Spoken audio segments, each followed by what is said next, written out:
Hey guys, almost. Actually, Flower is a good song. It was a bit of a meme for a while too, because they put it in goddamn everything. Also, no hats for a bit. I got out of the shower recently. My hair is wet. Oh, there's an update for this. Ooh, what did they do? How did I not have that patch? I patched this. Oh. Oh, bug fix. Okay. Anyway, for a game that, I don't remember if I demonstrated that. Dell got that a while ago in early access. They patch it very frequently, though. So it's one of those things where it's early access, but like you can tell they're doing shit with it. But anyway, hello everyone. Hello everyone. Welcome, Meru and Tana. What game are you playing? 9 Sols. Still. Jesus. The last boss is very difficult. I beat it, but I didn't beat the true final boss. Have you tried getting good? I did. It didn't go so well. My advice. Now, I do need to remember, what the hell was I doing? Because I remember this setup right. So very aggressive.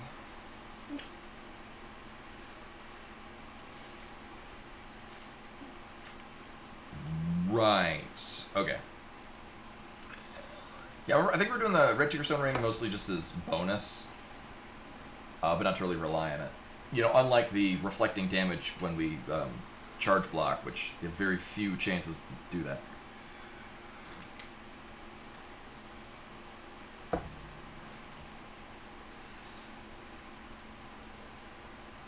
Actually, so yeah, with the Happy Fun Ball skit, I had, I don't think I've ever seen it, but I remember I got a 20th anniversary book for Saturday Night Live because I started watching it. I really liked the Coneheads film when I was a kid, and so my mom let me stay up one night to watch Saturday Night Live.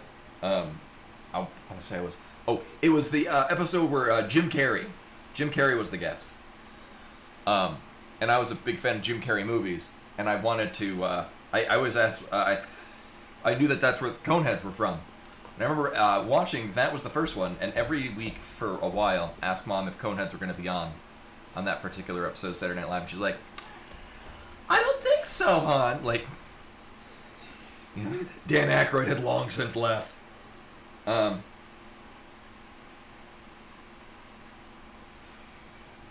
no, so there are two different ones.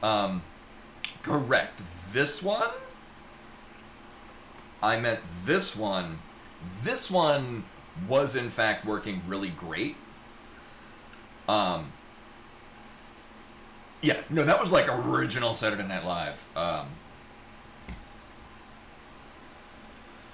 So obviously, you know, me watching it, 25 years old. But Happy Fun Ball was in the 20th anniversary book that I still have. It's over there somewhere. And it had a lot of like the fake commercials with the text from it, so that's why I know the text.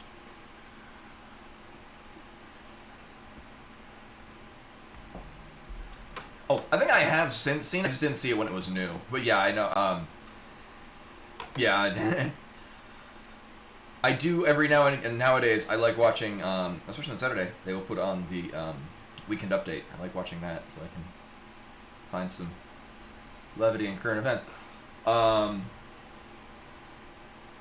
right, I could move this shit to somewhere there. Yeah, I just move that there. Give myself some breathing room on floor space here. There we go. That's how we're working this. This can go there. I've got all the Final Fantasy V stuff out, in the off chance. I thought Conan. Yeah, I mean, it definitely. It continued to the early '80s. I thought that like it was on really early, because like wasn't it?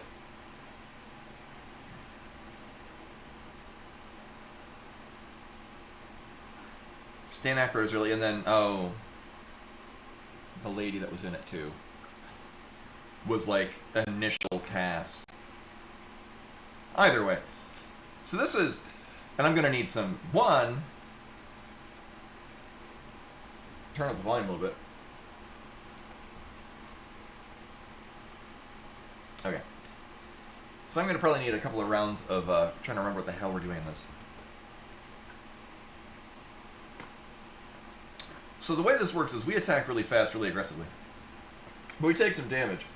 But we also get that damage back. Now the fine thing, I will mostly, ideally, just not be getting hit. And if I do, I'm mostly just taking eternal damage, which will drive us even lower so I can do more damage, and then we'll just refresh it back at some point.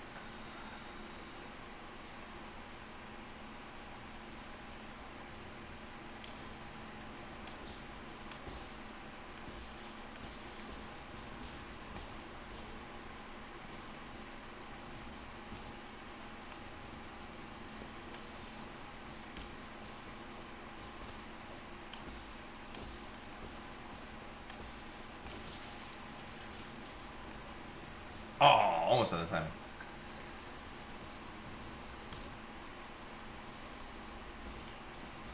No, there really isn't. I mean, I could also keep that there to heal up.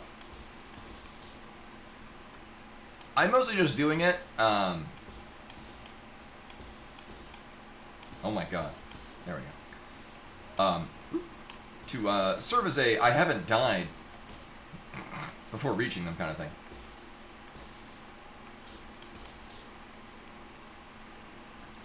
Yeah, and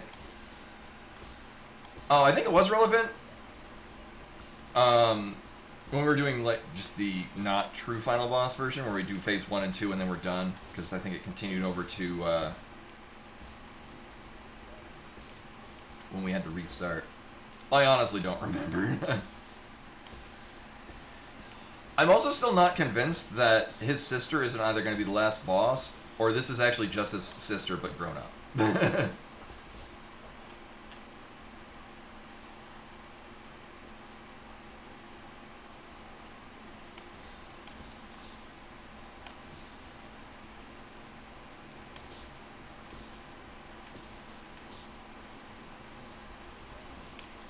So I gotta remember phase 2.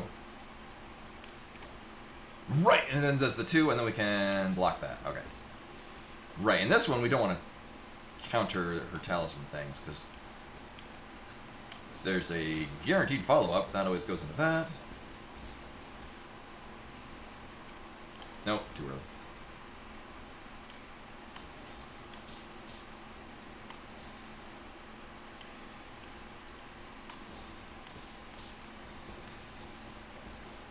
Yeah, I kind of doubt it, but, you know, it could be a weird... I can see that as being a twist. I just don't find it likely. Whoops. Oh, right, you could sometimes follow up with that.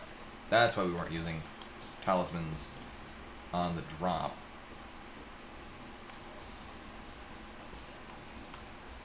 For that exact reason.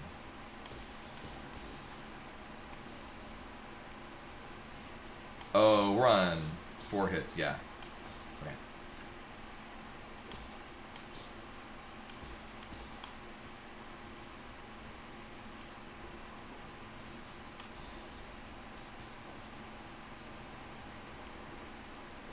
There's Sky. Welcome, welcome. Dash? Yeah. Okay. So honestly, for a let's de-rust in this fight, this is not going that bad.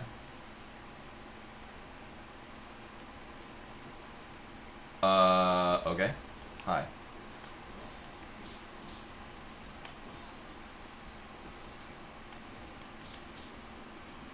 Well, that's bad.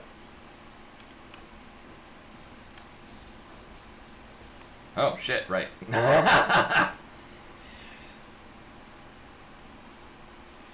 Honestly, that went pretty well. Also, is it just me or is it really, really quiet?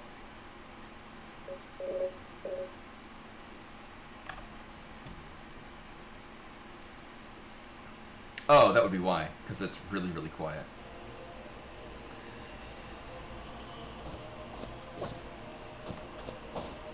Okay, there we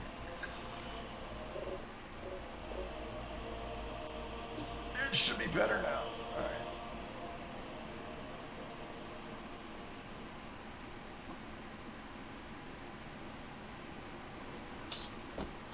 Now I'll hear things and it'll throw me off. That'll be the explanation for all fails.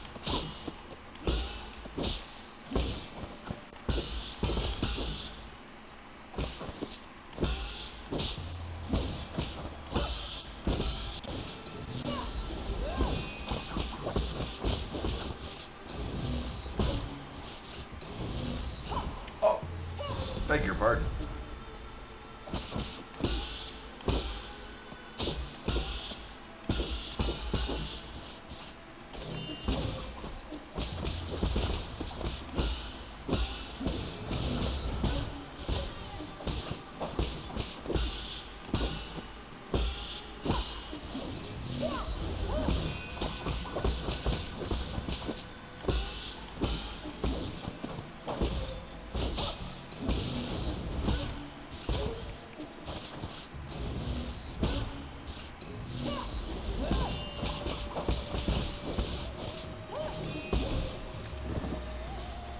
Yeah,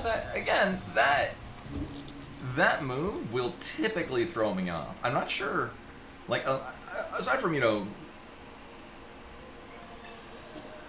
pre-planning for it to be a thing. So you do have like an Estus Flask kind of thing. Above the health, there's like the blue squares. That's how many charges of it we have. Or sorry, green.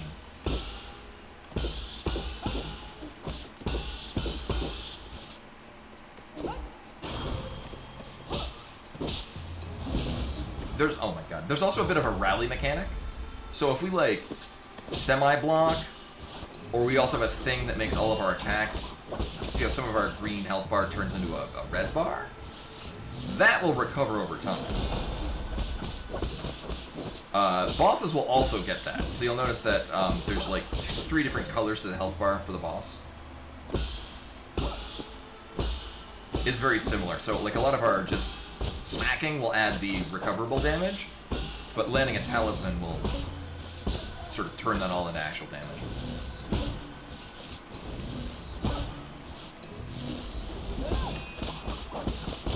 The talisman also does a lot of damage anyway.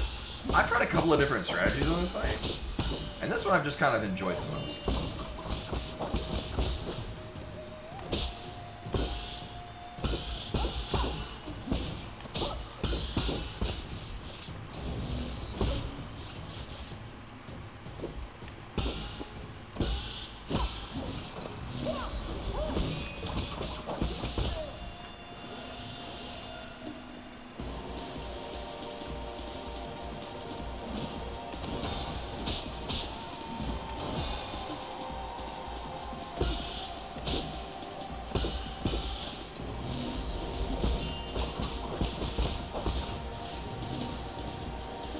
And then this is the true final boss, which is the same as what... So we've already... Oh my god. We've already fought this boss. But basically once we killed this phase, the fight was done. Now we get a third phase. That's stupid. And I can only assume a fourth phase. So my experience with a lot of most fights in this game, they're really difficult until you kind of figure out their pattern. Like, a lot of the challenge is finding the initial pattern of what you do against them. So at this point, phase 1 is kind of...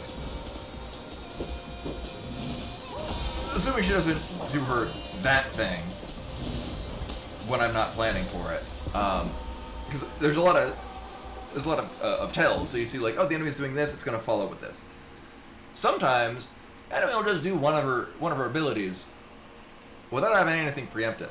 Just out of the blue, like, I'm going to use this now. And the charge and then the like little wind slash thing. I guess I could jump and do the spin dodge. Would probably be fine, but I don't know.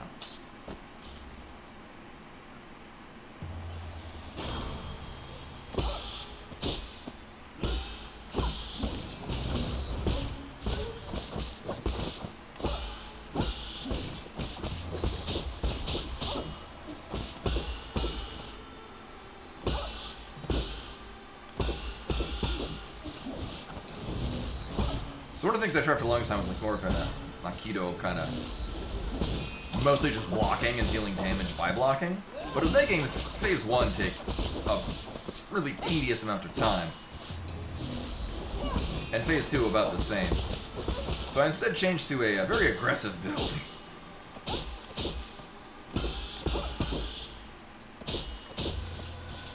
Very minimal blocking. Or very minimal benefits from blocking, except for the, taking minimal damage.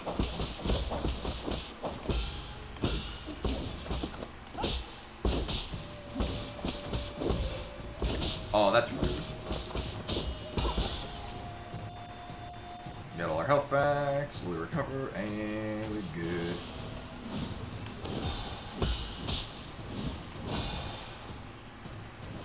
Oh. Y'all know me, I'm really headstrong about completing, completionist in games.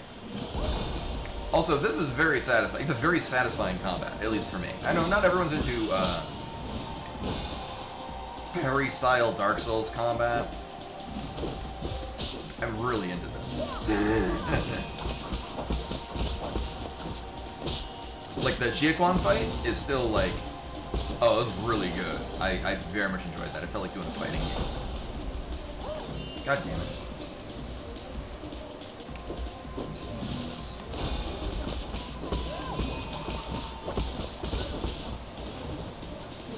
Oh, I think we're on 4. Nope.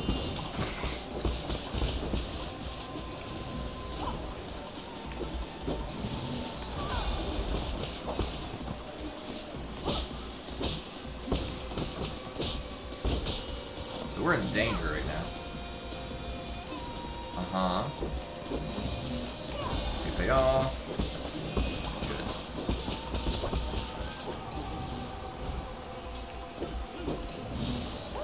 We're in one-hit territory. Actually, we won't be good now. Now we're in dash. Oh shit, or we're not. Did I miscount? I don't remember doing the dash thing. I know, right? My god.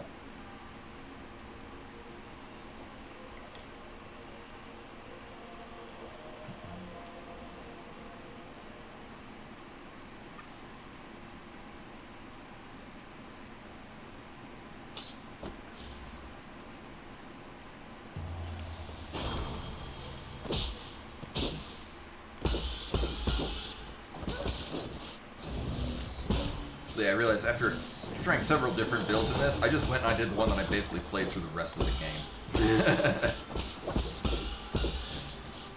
Which is we attack very fast, but we take damage when we fight. But we also recover some of the damage, and we recover that faster. And then if we're below 25% health, or we're below a certain threshold, we deal 25% more damage. Oh, I thought that was gonna stun you. So we were talking about this last week.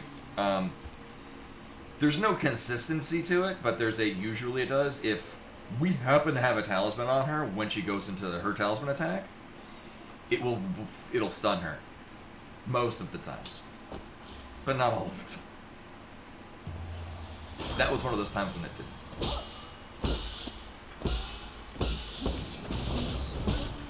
Like that.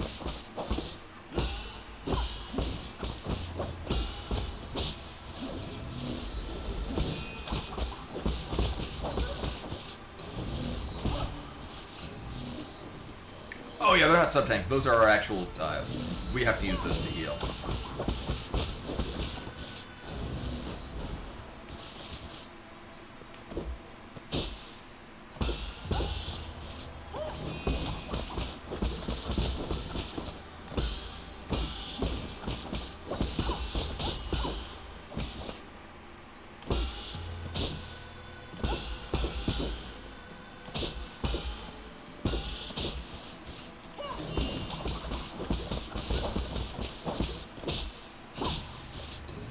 See, there's a period of time on the on this phase where she'll just stay in one spot and it keeps swinging at you, and it's really, once you get used to the rhythm for it, it's really easy to just keep parrying.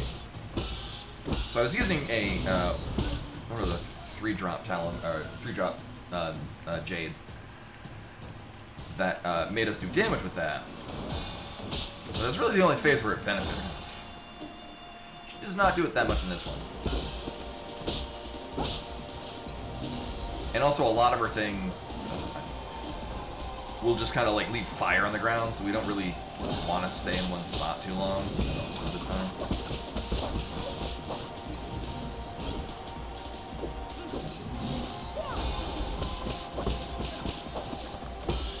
And Final Fantasy Len with the 79 months. Welcome back. Much appreciated.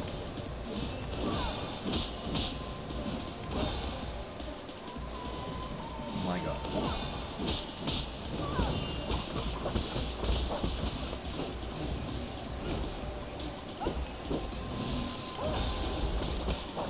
Oh, wow. Wow, okay.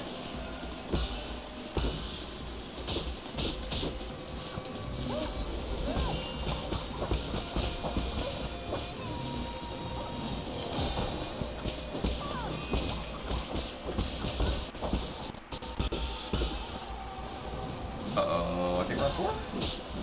Yeah. We use this! Haha! Not what I wanted to do. Oh, shit.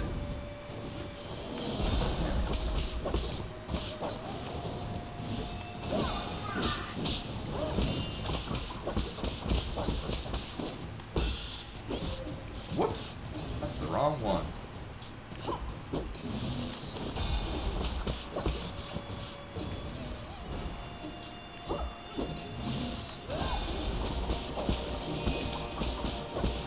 There we go. So this is phase 3. Right. I forget. I know I kind of started working out how to work with this, but it's still that.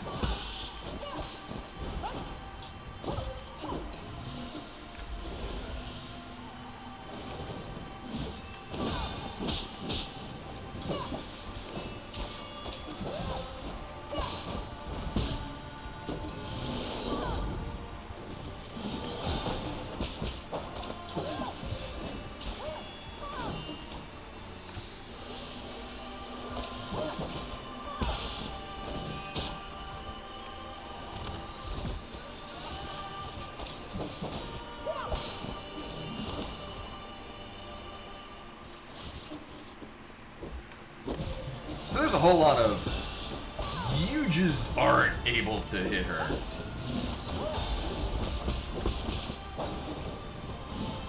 Oh, I forget which one she goes into. Okay. There are now 3 abilities in that moveset, and it always follows the same pattern. I just can't remember which pattern it is in phase 3. Yeah. Like where we last left off, last week, I was starting to get into the swing of how to actually deal with whatever that thing is, which is in phase 3.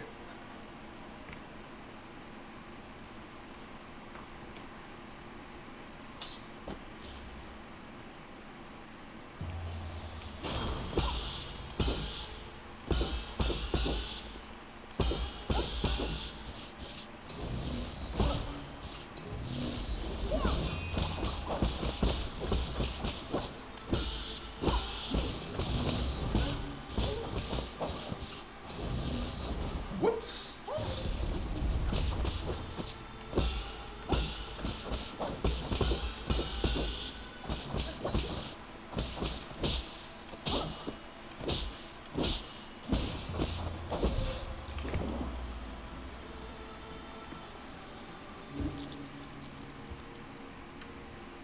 You can block everything,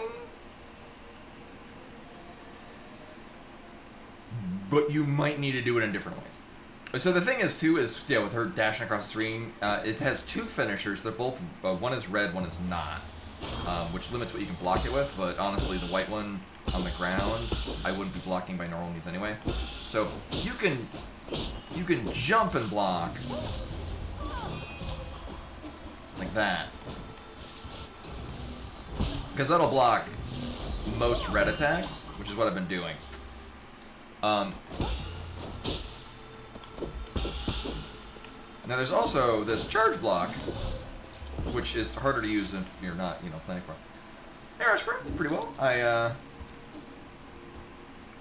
We've actually been doing pretty, the de-rusting is mostly about the same pace we were at last week, so good start.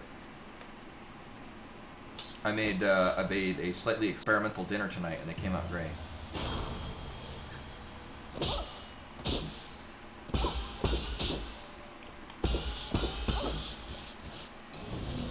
We were at Costco like a week or so ago, and there was it was a basil, it's a pesto 3-layer dip, and it was pesto with like feta cheese and sun-dried tomato. Meant to be like, you get like pita chips and you dip it into that. But I'm like, what if I just cook up some rotini pasta? cook up some sausage, and just mix it into like a pasta salad. And yeah, it worked actually really well. 1 pack of sausage, 1 pack of pasta, the entirety of that 3-layer dip. Mixed together great. That's real. A little fresh cracked pepper and a little fresh ground salt. Into it. Very tasty.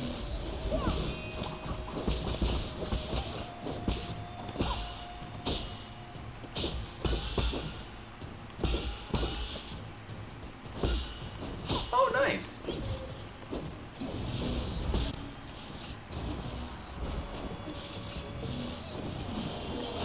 It's also really nice to hear that there's still. Yeah, I mean, I know it's happening in most places, but it's cool when there's local events still going on.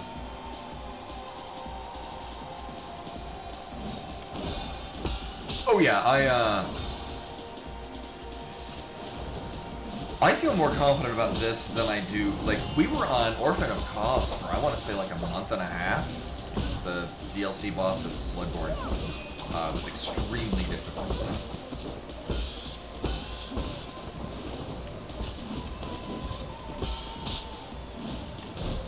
Wow, I don't know how I like that.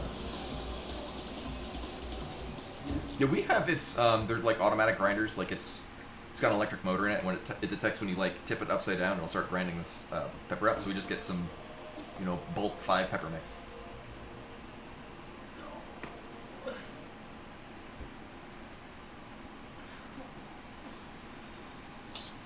Yeah, I mean, with Metroid Prime 4, I thought the first half of it was perfectly fine. It's by no means going to win compared to, Metroid Prime 1 or 2. I also really can't speak for 3, because much like 4, I gave up on it because I just found it really dull and boring. At least, and again, it's been a long time since I played Prime 3. Prime 4 I thought started out great, and then it sort of had a decline, and then around halfway through, it just took a nosedive. Again, personal opinion, but yeah, it was not worth finishing. Well, see, my thing with 3 is I felt like it was throwing me into way too many, like, you're in, like, one area and now have dogfights with space pirates. And then, like, call in the gunship to drop bombs. I'm like, it was definitely trying to feel more like a first-person shooter of that era, I felt, than a Metroid game. I'm sure if I went back and played it again, I'd probably enjoy it more. But at the time, that wasn't the thing I was looking for.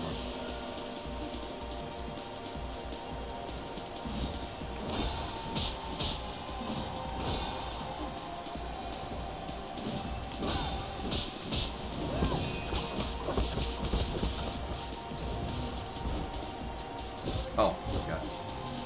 We'll take a mulligan then. You know what? No, we'll get to phase 3.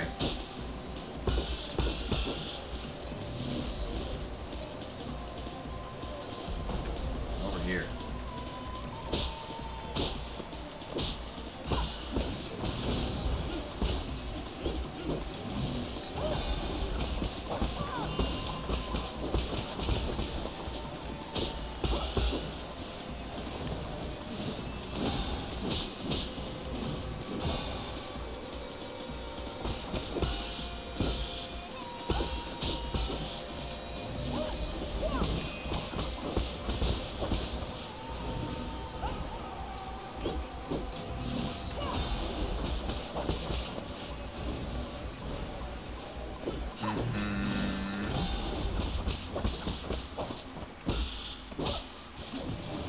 Ah, crap. Well, here's where we die. I'm amazed I survived that.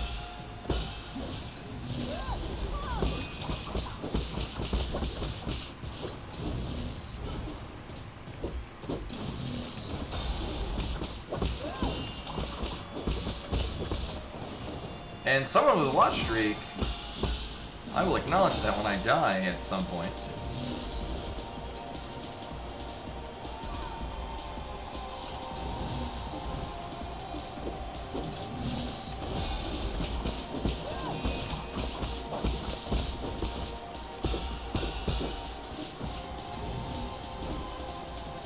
Might be what we need.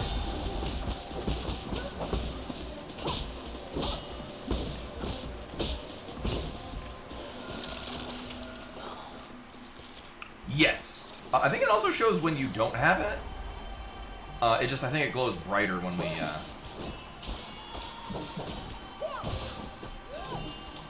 do have it on.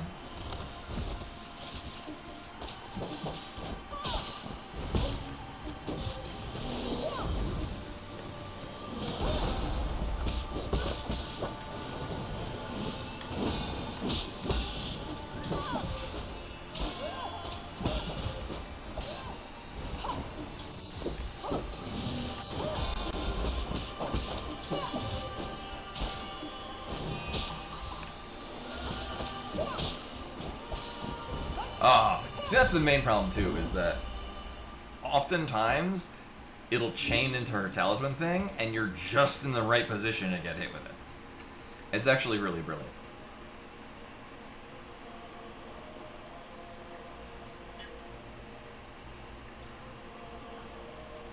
Ooh, actually, Gemma, that sounds really cool. Like, I still, my Game Boy Advance SP is still, it's still functional, and it's still, like, the battery in it still holds a normal amount of charge.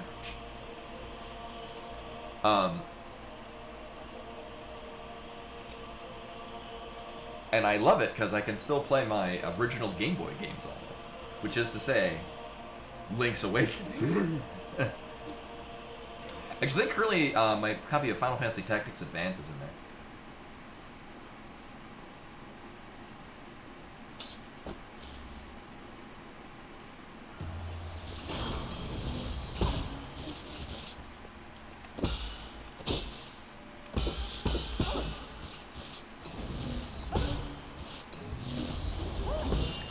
It's my very first video on Twitch.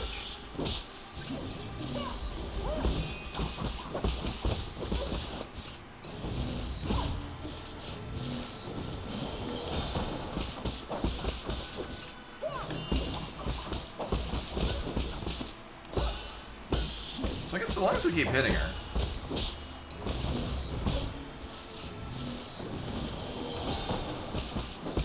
We'll still maintain internal damage. We can then just drop off with that. Are we doing something? Thank you.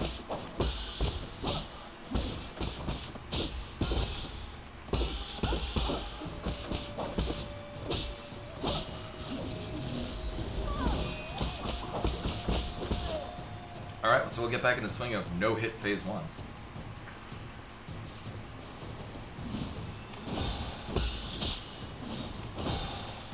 I think I got eventually through some phase 2s pretty well, too.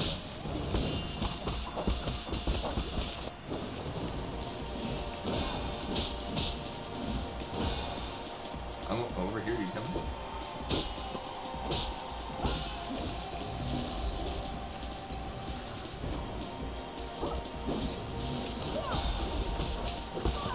Oh, I think you might mention this, yeah.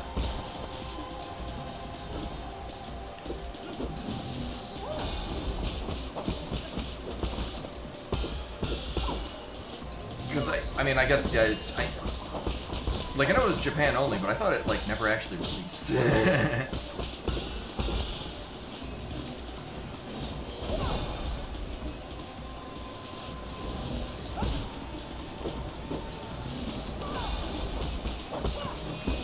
I guess if it was me of 12 years ago, I might have tried to find it while in Japan.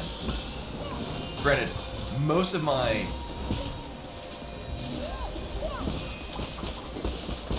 level of importance of games that I was looking for, like, there were 2 games that I wanted to get. Actually, there were 3 games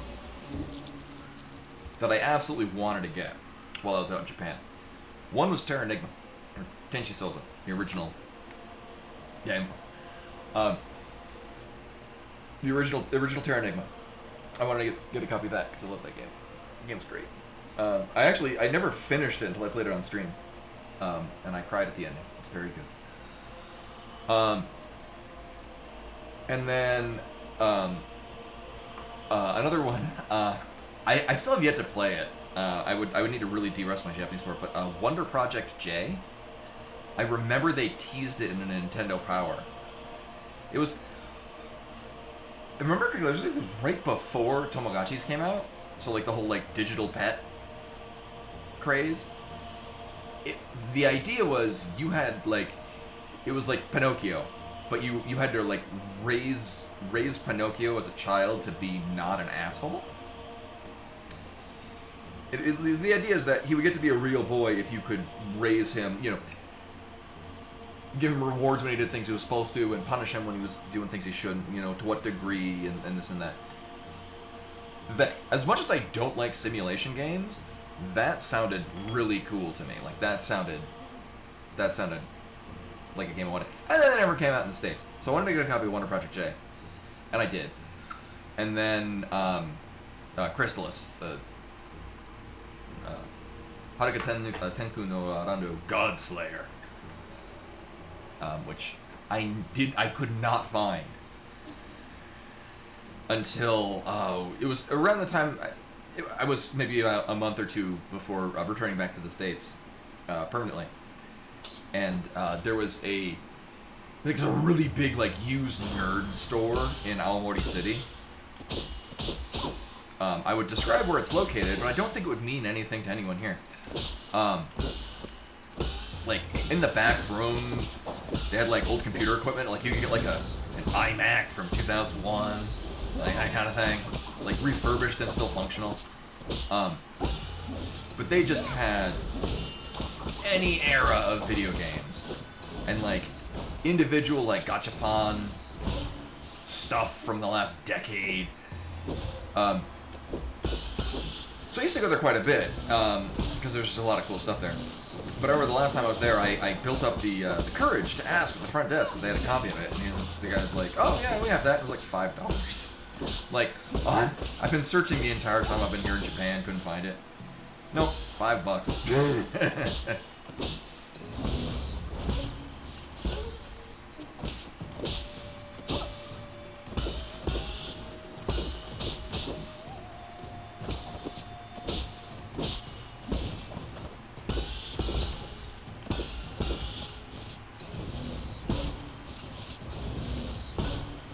Oh, was it? You know, I'm not sure.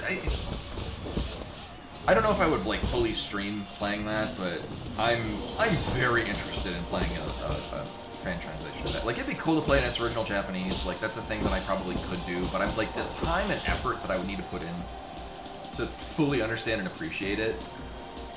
I think I could just relive my not my dream that is 9 years old, but the dream that I had as a 9-year-old playing that game.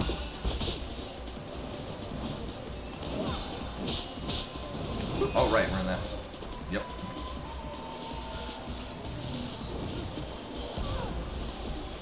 Kind of like my realized dream of finally going to E3. I did that in 2005.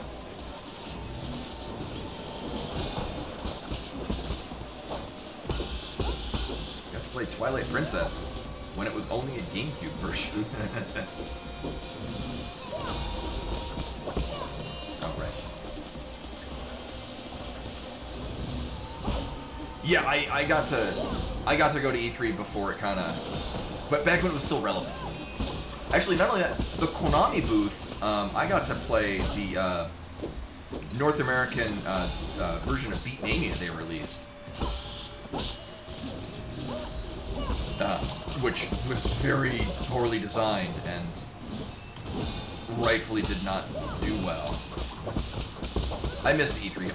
I mean, I remember getting to go there. Actually, the hat that I wear every now and again with the Harvest Moon dog on it, I won that at the Natsume booth at that E3.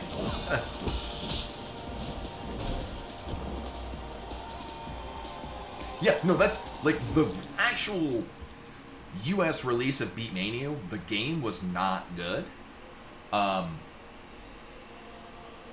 mean, it had Nemesis from Sixth Style and Love Is Dreaminess. I don't think they put Lovely Storm on that version though. But they did put "Love Is Dreaminess," which is a great song. I have no idea why it's not in the arcades. I don't think LED likes it. "Love Is Dreaminess" is so good. I don't know why they removed it. Like, you can still play "Lovely Storm" too, which is the remix.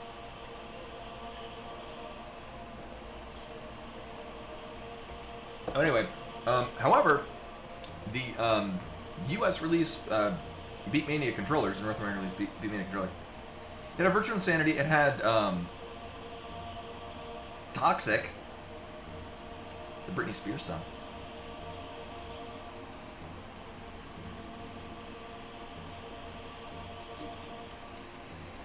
There's Penny Arcade Express, or Penny Arcade Expo, not Express.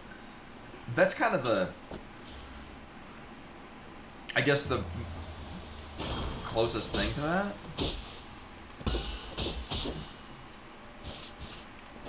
I mean, it's not that conventions have stopped being a thing. Like, hell, the Magic convention still goes on all the damn time. All over the. Actually, I wonder when we're gonna have a Magic convention, like a Magic Fest out here in Denver. So, well, I forget where the article was, but that the Magic scene here in Denver is like one of the biggest in the country.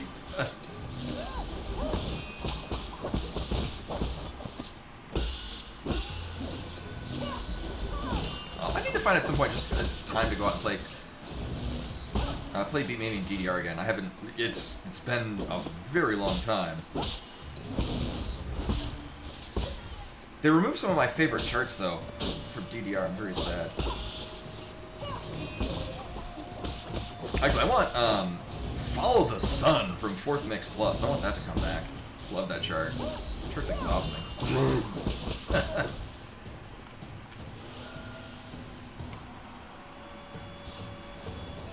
Yeah, also, like, I mean, I used to go to furry conventions, but the last time I went to one was Denver in 2023, I think. And I did not have a very good time there. Like, it wasn't bad, it was just the group that I thought I'd be meeting with, like, seemed to be ghosting me the whole time. I'm like, oh, alright. And that's when I stopped hanging out with that group.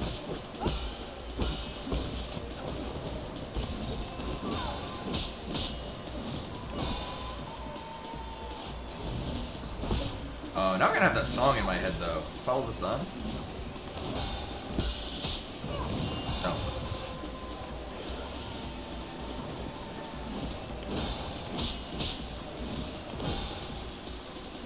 Like, it just had a very consistent flow to its step chart that was... You mostly repeated the same thing for most of the song. But it went with the rhythm, and it was really, really just enjoyable.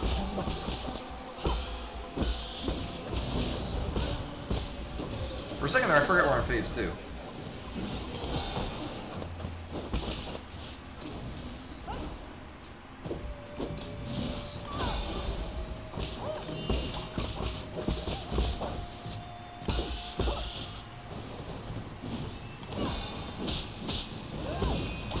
Glad I remember running this one.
Not a fan of that.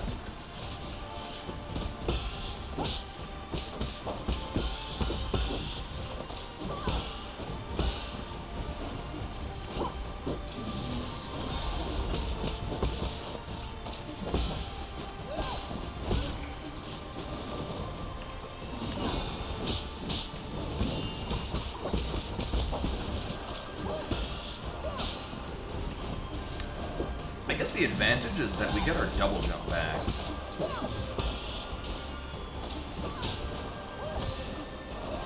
Or our dash back after bumping the thing.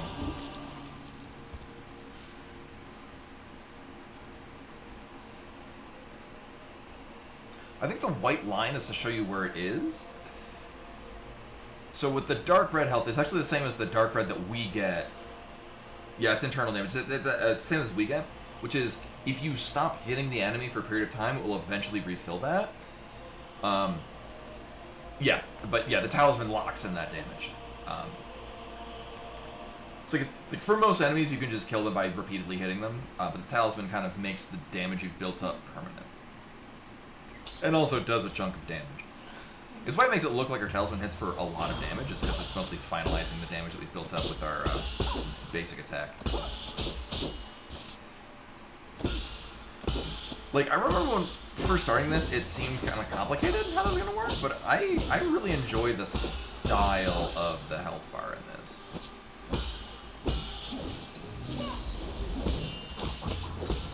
Like, this is just, the whole way through, this has just been a very good game. Like, really solid.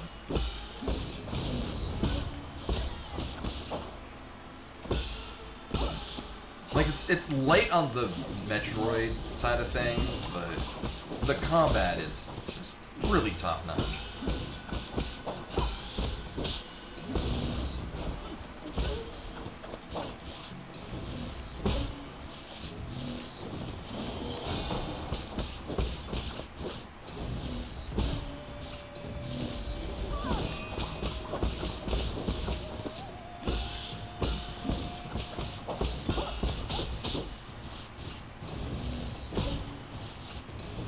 I guess it's also in part why I'm so keen on actually getting the full, complete ending to this, because it's a very good game, and I want to complete it. Yeah, what's also wild is how not easy Phase 1 felt when I first got there. The same kind of goes for Phase 2. Oh, she didn't do that. Okay. Like, Phase 2 also felt very daunting early on, and I mean, it's still challenging, but a lot of the nuances of stuff that was difficult, I kind of know how to get around it.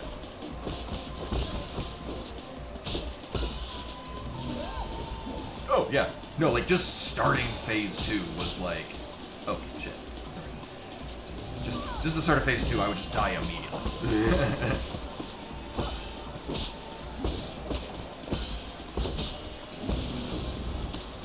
Oh, I thought I could outrun that. Boo. Like, in Phase 2, her talisman, you just outrun it, and she'll always do this series of 3 attacks that you can break up. And then sometimes, after being stunned, we'll follow up with dash into the, that thing. Oh, I thought I was on... So, that always has one of 2 different outcomes, and then in Phase 3, it has 3 different outcomes, going in the opposite direction than what it is in Phase 2.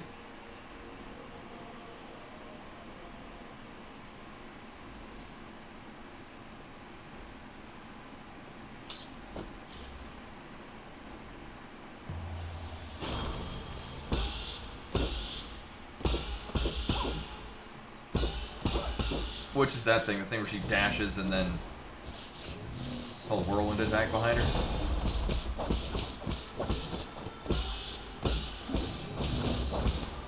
Oh, I got locked into an animation.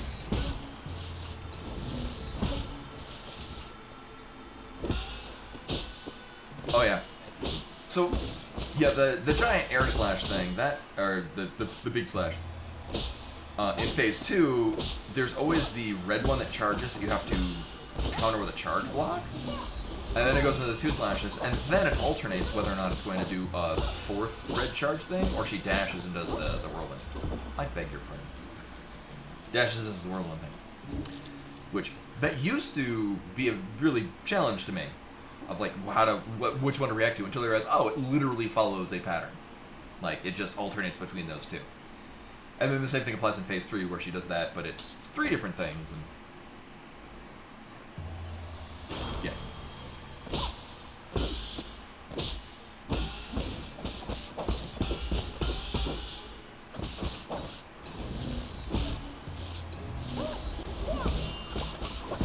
But yeah, a lot of phase 1, you can tell which move she's going to go, for the most part, what move she's going to go into. Like, the series of 2 moves that she just did right there always follows that same pattern.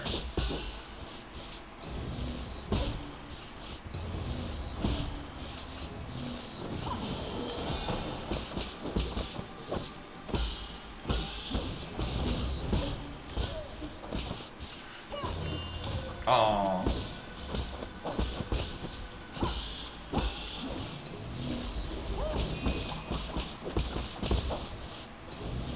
Oh, and speaking of nerd things and my nightly, me mentioning something magic related, they announced next Monday they're doing a Hatsune Miku Secret Lair pre-constructed commander deck. Now, I remember they teased this, or there had been like a leak that this was going to be a thing. And my thought was, boy, that would be nice to have if I can beat out the scalpers. But they announced yesterday, not only one is it going to be released on, available for purchase on Monday, they're doing a thing where, for the first 24 hours, they will fulfill all purchases. Because the problem, especially the last couple of these that were interesting that I wanted to buy, is that scalpers would just, like, you know, I run bot scripts to be able to get in there and purchase it before anyone, you know, that wanted to, you know, dare purchase it like a normal human was able to purchase it, and then they would resell it at, you know, twice the price. Yeah, well, this is a new thing. So not only one have I, no, let's try this again. I was getting excited. Not only one have I imported the entire deck into Forge, and I've been testing it out and having a lot of fun with it. Yeah, so I'm excited, 1, to purchase it and use it. 2, I'm excited that I will be able to, you know, I don't have the... So I've only purchased 1 of the Secret Lair Commander Precons, because I was unable to buy any of the other ones. I got the 20 Ways to Win, not because I thought the deck was particularly interesting, because all of the art was Tanuki's. And just furry artwork. And second, I was like, I could build this into a different, much better deck, and I did, and I've been having a ton of fun with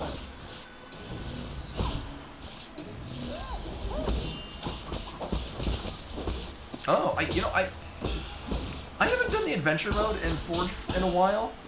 I might, you know, at some point try that again, just see, you know, what's been added to it.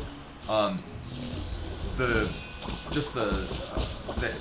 computer-controlled commander practice thing is just the best goldfishing tool I've had. Just to import decks and be like, how, like, 1, get a feel for it, and 2, like, what does and does not work in this deck. Like, it's kind of unfortunate that the AI is very easy to, like, manipulate. Like, you know, if you drop a Planeswalker, anyone drops a Planeswalker, the computer will do everything in their power to destroy that Planeswalker. Like, it doesn't matter what it is, it's gonna get attacked. Or like, I know it's like, oh man, next turn they could attack me and kill me. And then another one of the computer-controlled players just plays a Planeswalker. I'm like, okay, cool, I'm fine, because they will have all of their creatures attack that one Planeswalker. Oh yeah, usually it is. No shit. I mean, it's not a bad thing, but like, oh, I can't play my second Dr. Vizsla Turlo deck against the computer because it will, without fail, always draw a card on my end step for my commander, and thus be unable to attack me. So just having my commander in play means I'm invincible to creatures. So that the second Doctor is no one has a maximum hand size. Oh, right. I was on the wrong type of. No one has a maximum hand size, and on my end step, all players may choose to draw a card, and if they do, they cannot attack me during their next turn. The computer, no matter what, will always draw that card. So if they've got like a boatload of creatures that can stop me, nope, they got to take that card. So and then they just can't attack me. So it's imperfect, but you know, for the most part, really good for playtesting decks. Like better than just my usual goldfishing, which would be just shuffle up the deck and then pretend to go through 6 turns of unhindered play. Oh yeah, which again for the most part is usually a fine idea. Like that's what I love about playing that deck, because early on, like I'll just drop the second Doctor like really early on. People don't have creatures, they will draw all those cards and get like 11 cards in hand. And then I'll drop an Iron Maiden, which is on their upkeep. They take damage equal to the number of cards in their hand minus 4. So they roll around the next turn and take 7 damage. And then suddenly realize, oh, maybe I don't want to draw these cards. Oh, shit. And in some cases they'll be like, yeah, I still want to draw that card. They'll deal with the damage, and then I'll play Vizsla Turlo and gift it to them, and then they're gonna end their turn and take 15 damage.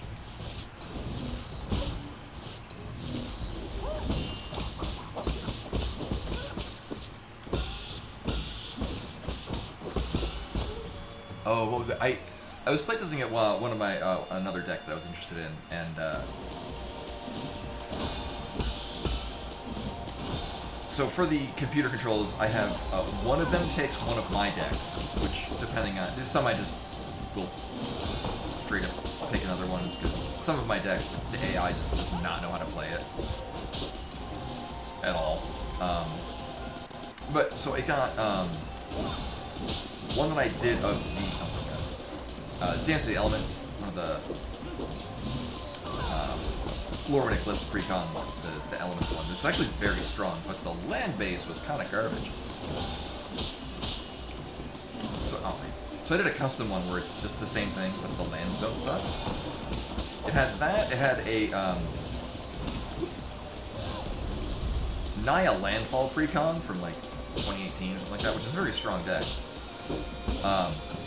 And the Ur-Dragon precon from Commander 2017, which that's insane.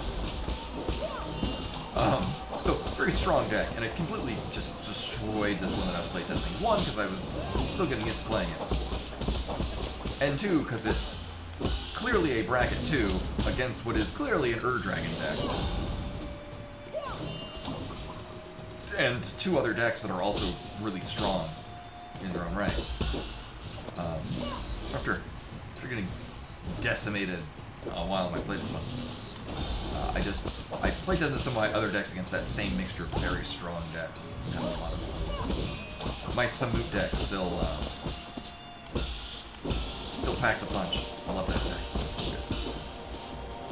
Oh, my new one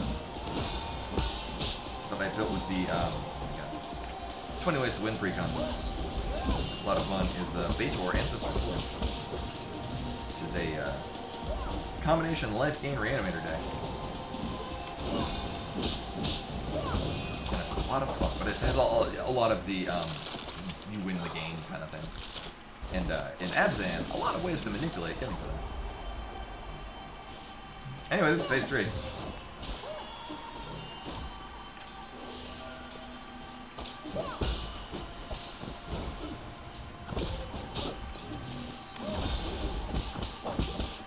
I don't know in this phase if she'll follow up with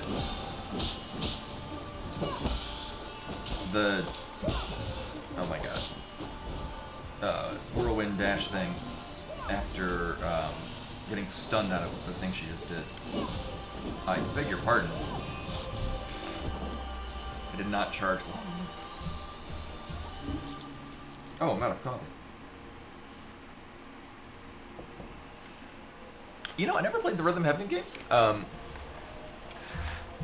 remember we had the Rhythm Tengoku arcade games were placed near the DDR machines in both the arcade that I frequented in Arizona and also the Round 1 out here. I don't think I ever played. I think I played it at E3. Oh no, I'm thinking of Electroplankton. I haven't played of the things I played at E3 rather. Yeah, E3 2005. A lot of the booths had like you could download and play like the demos on your DS if you had it with you. So I remember like one of my friends had the temporary download of Electroplankton and just kept it on their DS for ever. Yeah. Remember back in the day when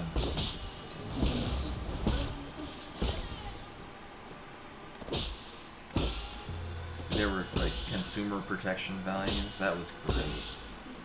Companies did things because it was good and fun and nice for the customer rather than not doing them and then just finding ways to maximize profits.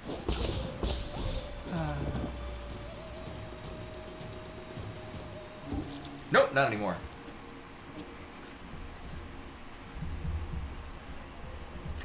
Yeah, I miss when we used to have these.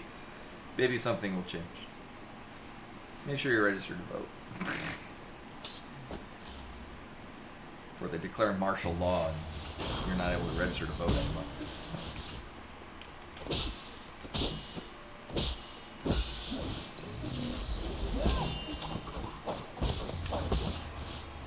Yeah, I know my company is still, like... It's why I like working nights. Because I get to provide this for customers, because I'm literally the only employee that's on. No one's going to stop me from providing good customer service. Alright, we only have to work with that.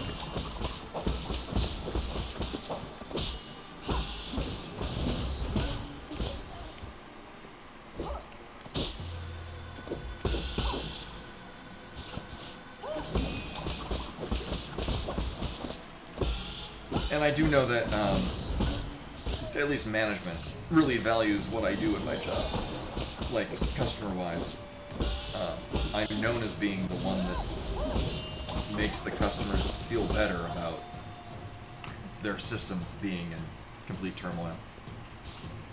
So that's nice. Not to say that I have complete job security. I feel I have more job security than I could have in this day and age. Also, the AI features they try to roll out have been consistently terrible for the last year. So, like, I mentioned at one point, one of the things they've incorporated into our ticketing system is the AI will read through the ticket and make your closure notes. The thing is one, it'll usually just copy and paste things that are not relevant to the closure of the ticket. Like, it'll put, like, received the call, and then the thing was fixed, and it's like, well, you're missing all of the context of what actually fixed it. Like, the purpose of the closure notes is to put, here's what I did in a quick synopsis to fix the problem. So that, in the future, somebody could pop in and look up, oh, here's a ticket of a thing that's happening, or a thing that's happening now, but this happened before. What did they do to fix it that time? Is the purpose of it. But these AI closure notes will just put in whatever it feels like from other parts of the ticket. I timed that wrong. Well, now it's started to pull closure data from completely unrelated tickets. Oh.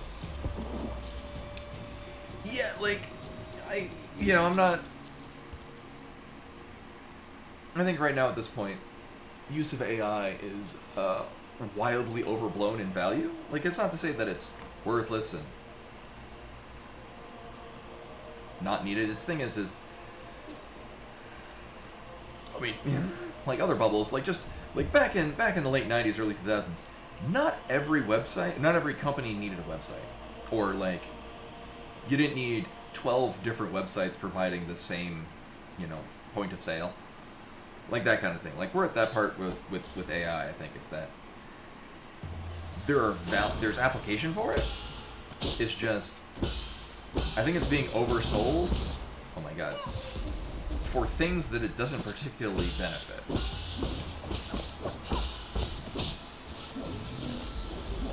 My experience with AI is that, like, so I have mentioned that they have like a point system to kind of like encourage us to use Google Gemini.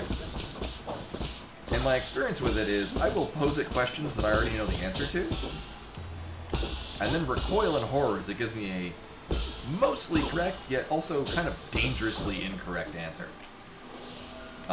Like telling me things that, yes, this would fix the thing, but here's this one detail that would actually break it further, or doing this would cause irreparable damage to a customer's thing.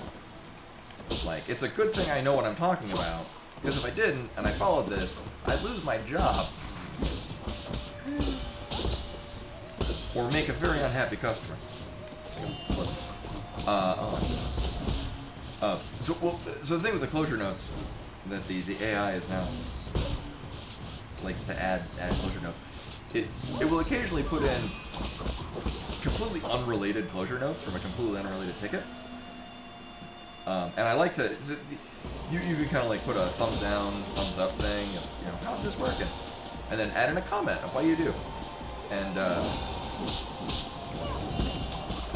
one that I've had to do very frequently is a thumbs down and then put, closure notes are from a completely unrelated ticket. Also, this would be a CJIS violation.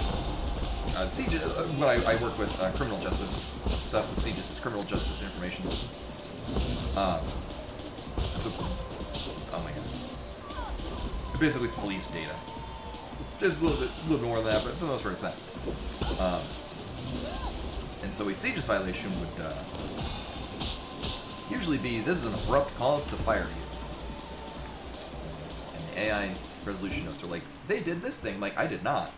One, there's no reason to do any of that in this ticket. Two, I'm not allowed to do that.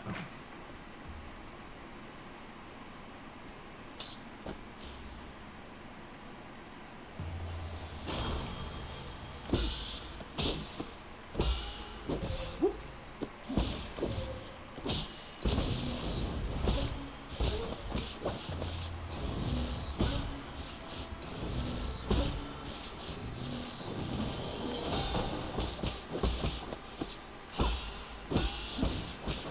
I'm hoping that when all is said and done,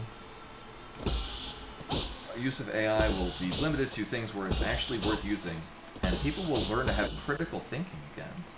And I miss when we had that.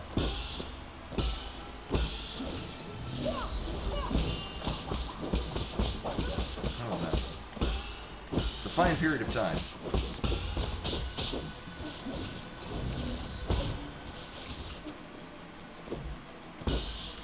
Yeah, but at least at one point there was you could show somebody a thing, and if they're like, huh, that seems kind of incredible. Where's the source in this? Oh, it's nothing. Or some dude standing on a street corner telling you that the end is nigh, or the moon landing was fake. Just be like, all right, and walk by and not think about it, rather than worry that somebody's following their podcast and taking it to heart.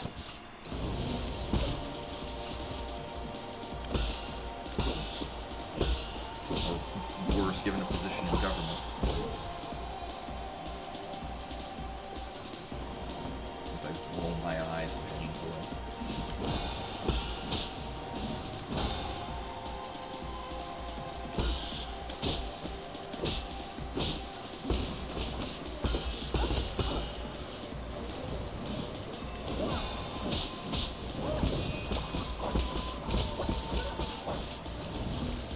I will say, compared to last week, I'm able to not pay attention through phase 1 and do pretty okay.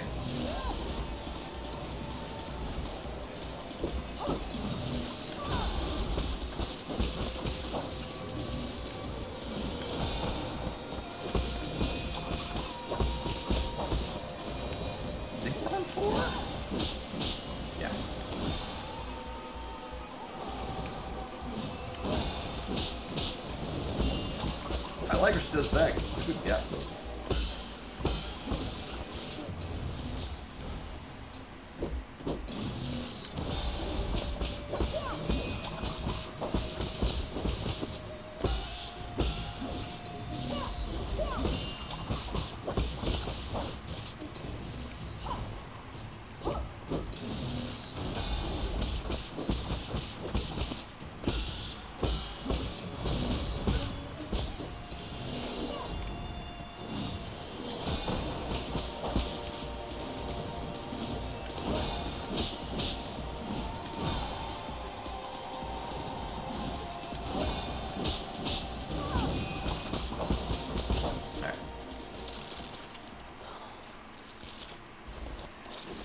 I think, in programming, I think AI usage is great, just because I know from my brief experience of programming, which is not very much and not very good, a lot of it's just typing in a lot of the same thing, like, not a lot of the same things, but like, a lot of typing that could very easily be streamlined.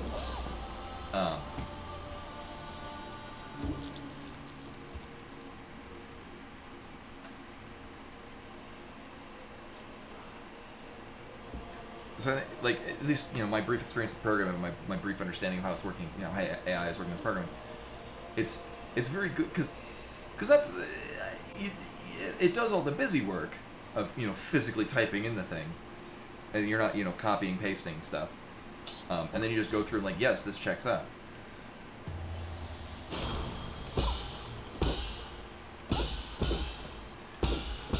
But I kind of worry about, like, people in the future programming, because, like, if they just skip the part where they learn how to do, their work by typing it in. Like, I just remember when I started drawing, and having to learn the basics and the fundamentals of drawing, which I didn't even need to really think about nowadays.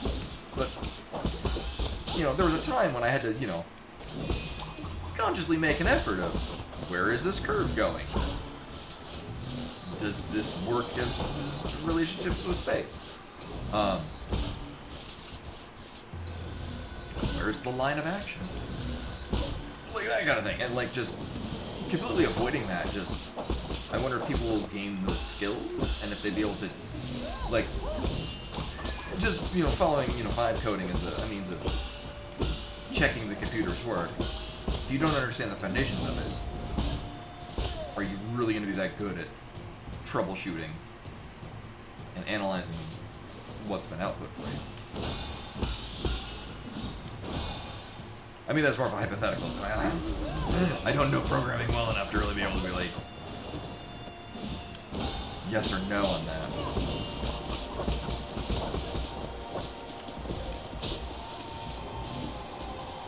Like, currently my experience with AI is just what, they have us use at work, which has currently been just absolutely abysmal.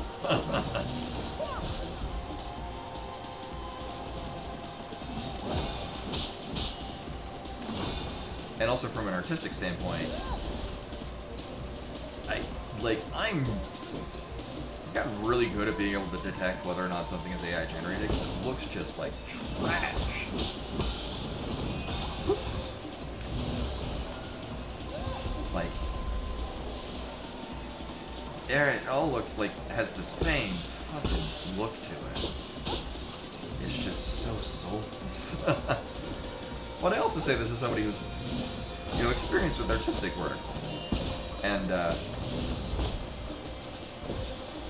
like with most any kind of art, be it, music or images or written word,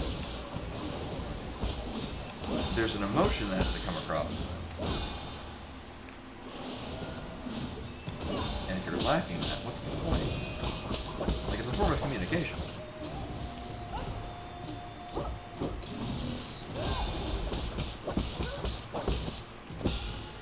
I mean,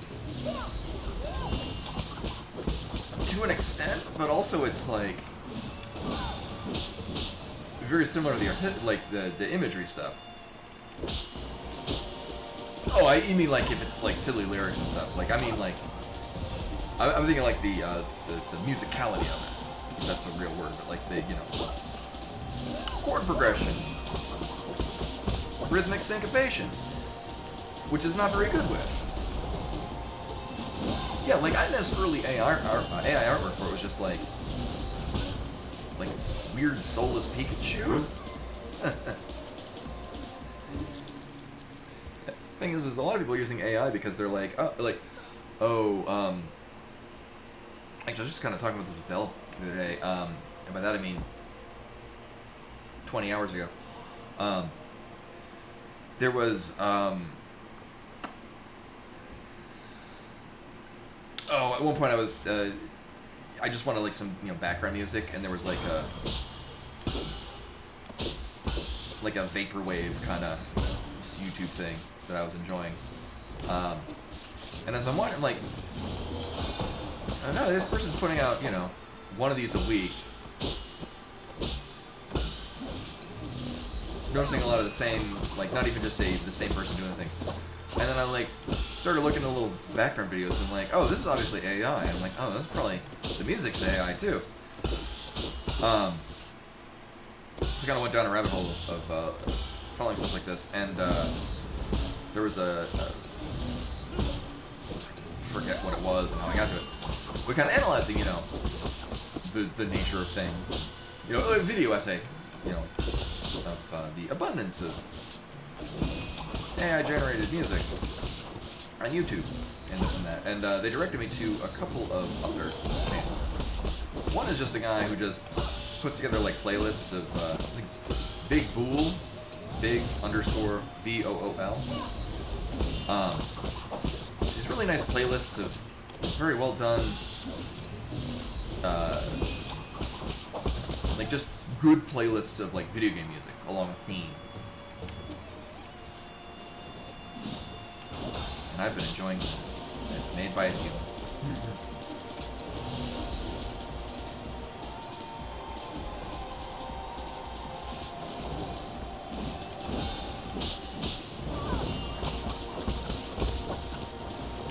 Oh my god.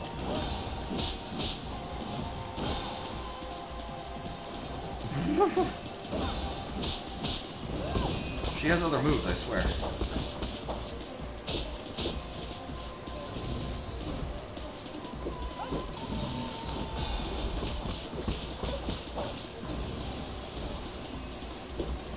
Now sometimes, you should follow this stun with the dash. I haven't really noticed any consistent pattern, but I do just kind of plan for it.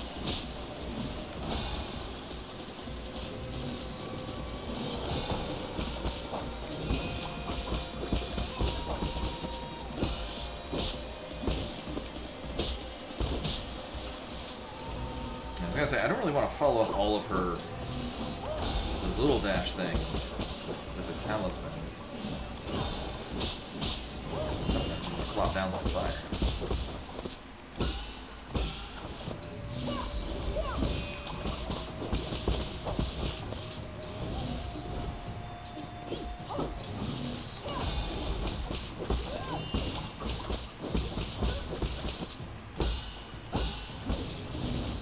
Whoops.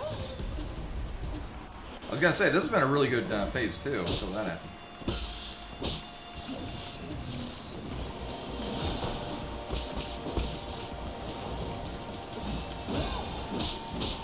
Oh shit.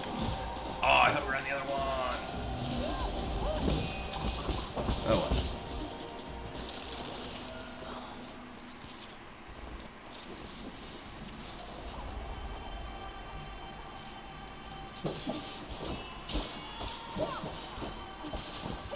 Oh, dashing through it kind of works really well. You do have iframes looking.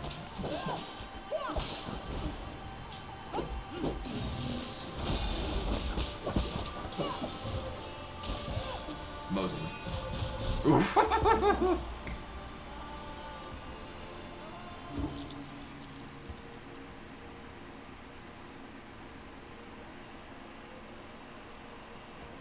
Yeah, there have been a couple of times where I'm like, maybe if it seems like certain things we followed up in reaction to other things. Yeah, well, I mean, that's kind of how it works. Yeah, you especially in phase 3, you bumble one thing, You have to you just you have to land every part of it, the landing included.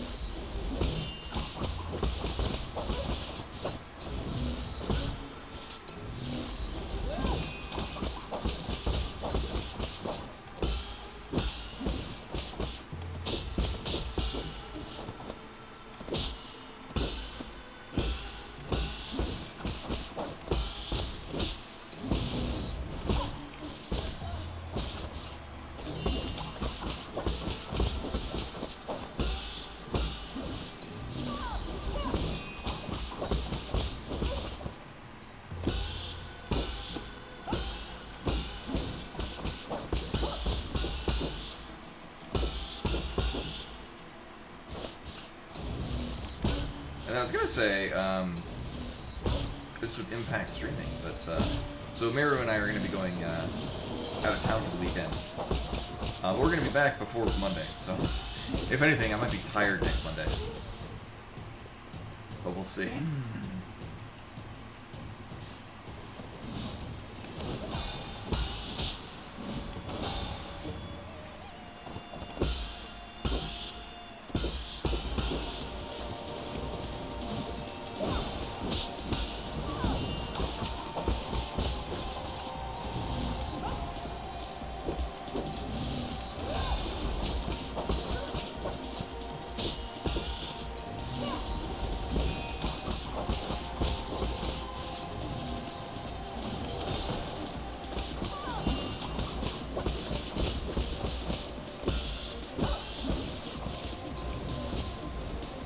That's mostly going to be where we're taking damage now. If I do things properly. It's just inadvertently stepping into this fire patch. Whoops. Or messing that up.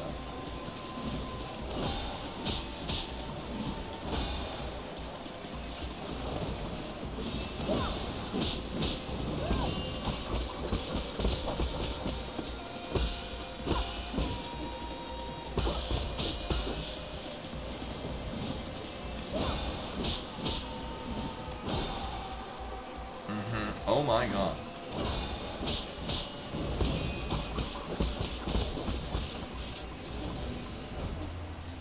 Oh, I don't think it's gonna be enough though. No.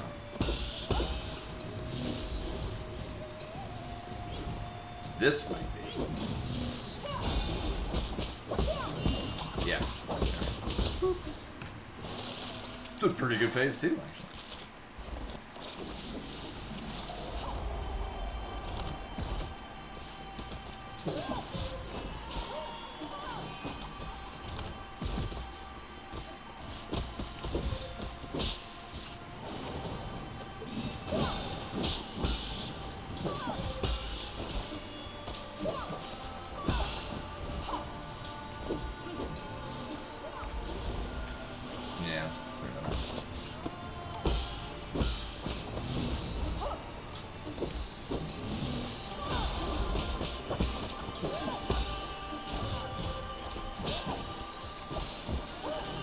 Nope.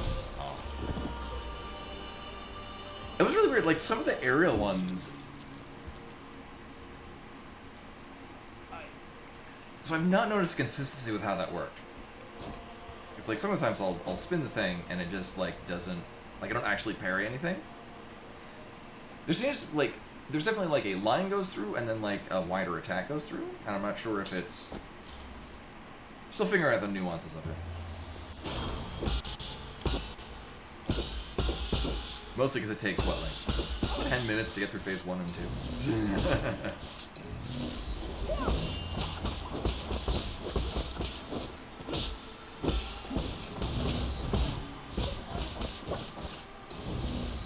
I guess why I just changed to a much more aggressive pattern for this, just because it gets through these phases a lot faster.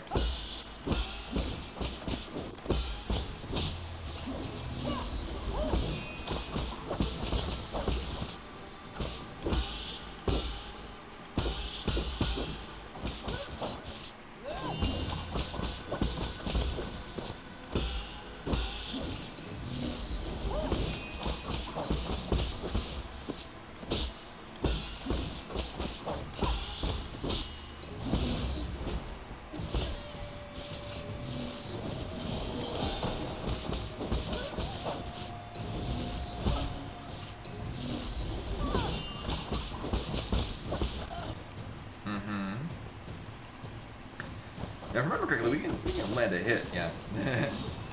Not really worth it. We can land a hit before she does it.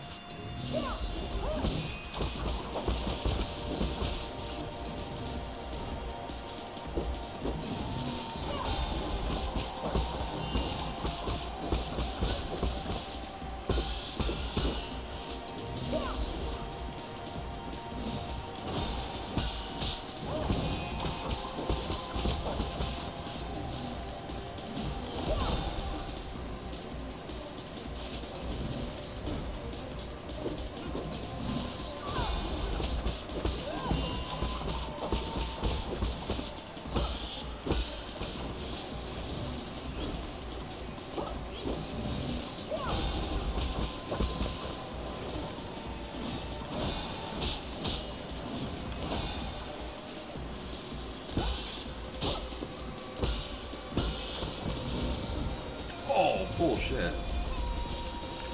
Well, so much for no hit phase 2.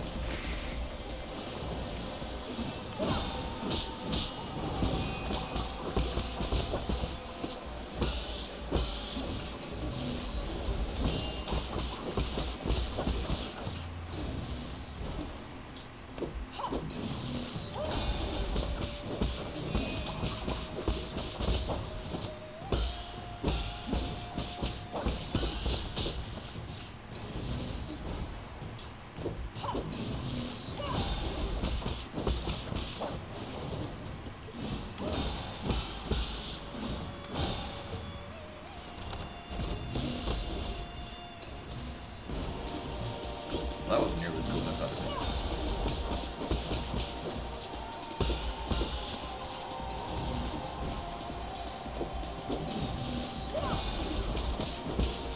There we go. Still not terrible.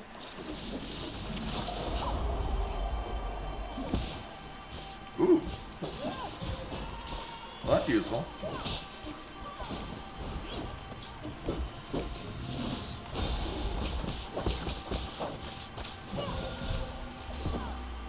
I went to heal and then just got hit with 2 things while I was stun locked. Or locked in an animation.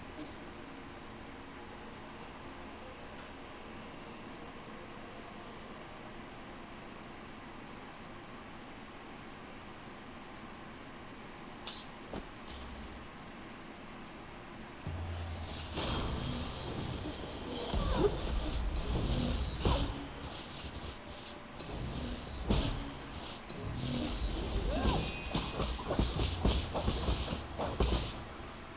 Oh, sorry. Oh, you're fine.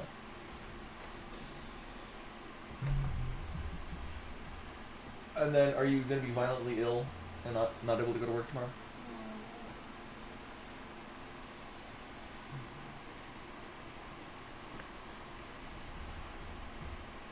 Because I might try to get to bed when you're getting up. I don't know. Do you need me to have anything prepped for you? What? Or will you need me to have anything prepped for you tomorrow if that's the case? Yeah. I'll probably have like a breakfast stick for you, just out of the box and on one of the shelves in the freezer. Yeah.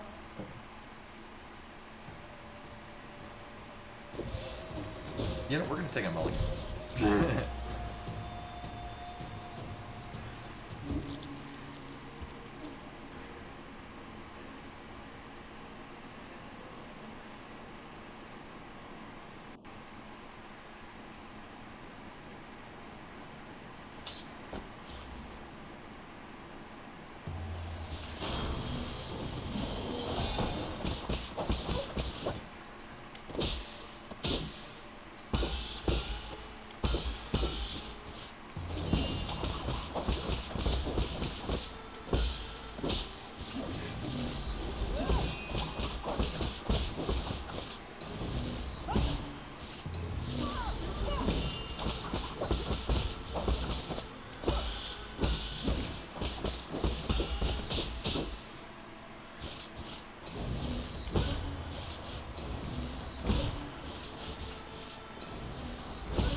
We weren't gonna outrun that.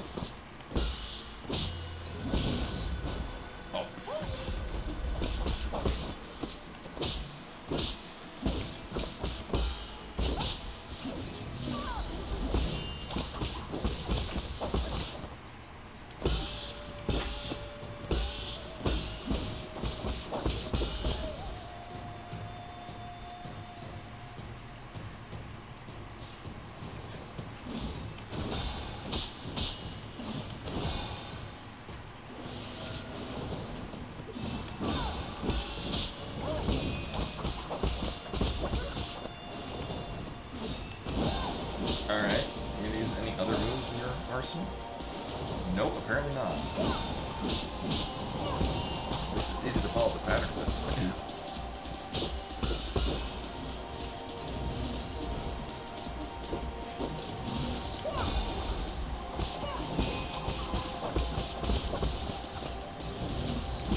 Right.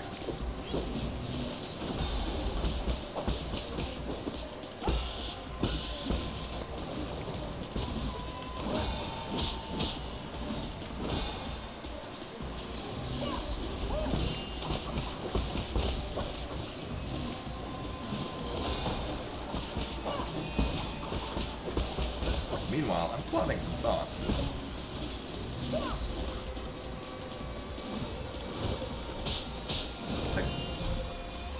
Alright, well, everything in that was open. So I'm thinking, what if? Hear me out.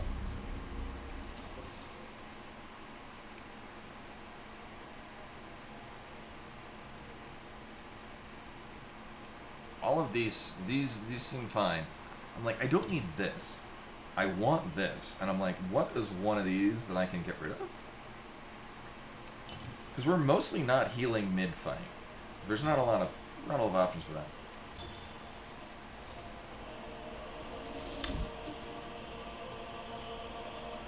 Because this is...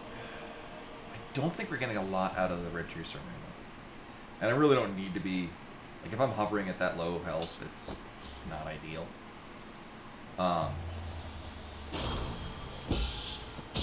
However, I do block a lot.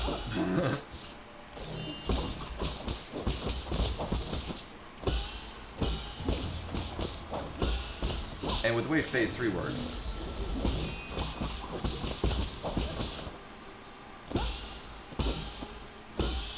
Did I put on the right one? I think it did.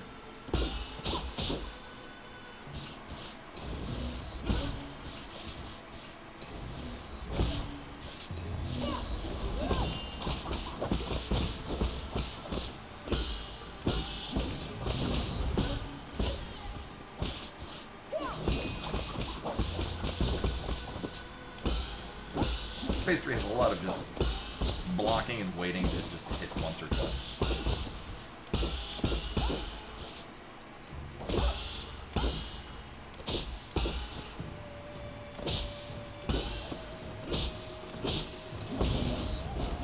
Oh, we get caught up with that a lot.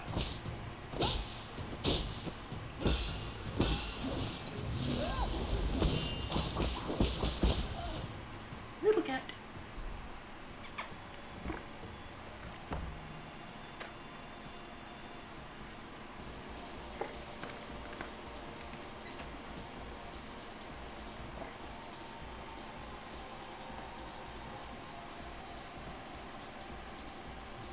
I have a cat. Stream is now cat stream.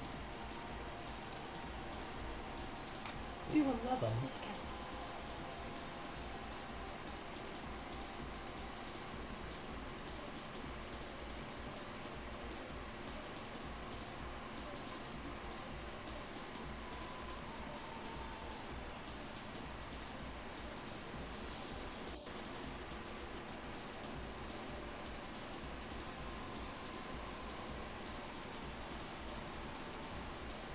Cat freak.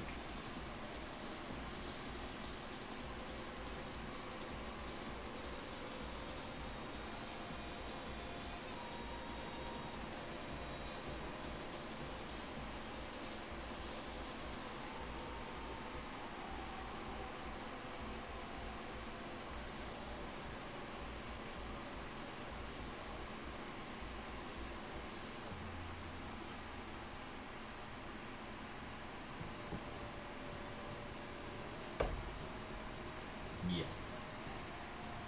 For those that have not met him, this is Timber. This is Dell's cat. We all have cats. Ember's gotten extremely friendly and is currently on bed with Meru.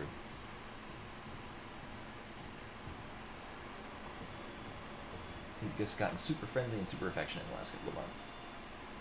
And not as skittish as he used to be during the first couple of months he was here. I don't really fully know his background. I know he was with somebody for, the 4 years prior to him being surrendered at the shelter. So he wasn't. I can only hope he wasn't an abused cat. He definitely seemed to be, perfectly fine. He just needed medication. I don't think the previous person could maintain that. This little guy was they brought him in as like a couple weeks old kitten, and was raised in the shelter, so he was just always around people. And he's quite the charmer. He's quite the charming cat.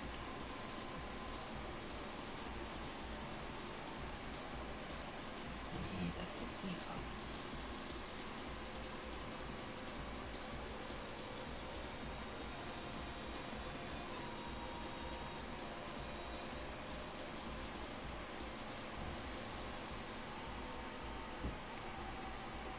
Can I just hang here?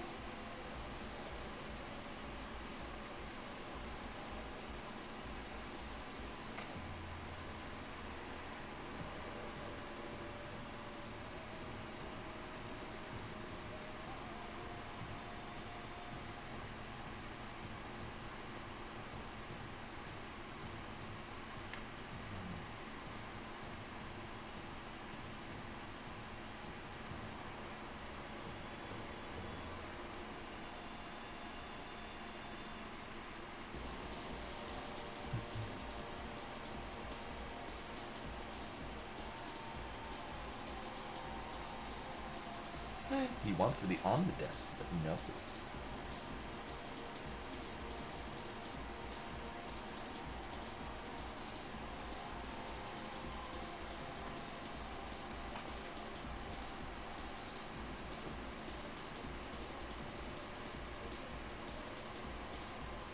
He looks like he wants to jump onto the bed. Would you like assistance? I'm sure you can make it.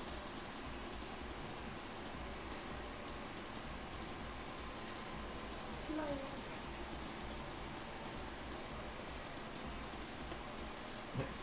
No, you all done? All done in the bed?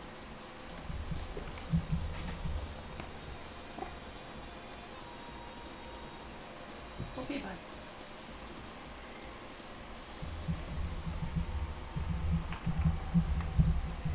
He's weird. He has just this like one spot on the floor next to the bed that he likes to lay on. Well, I would like him to not be under the desk biting on cords. Because sometimes he'll do that and he'll yank the modem off of the desk.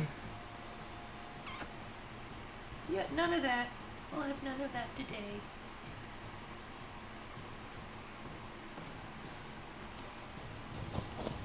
I don't even remember what phase we're on.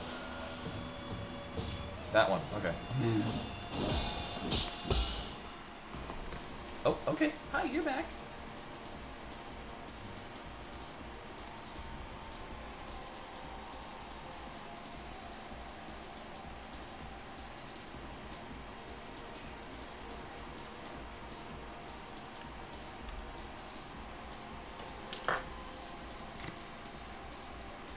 What's this goofy cat doing?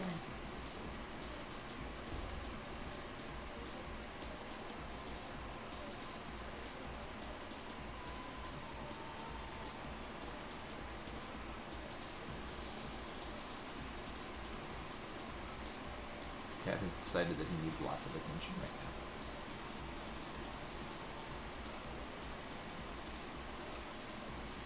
Where would this cat go?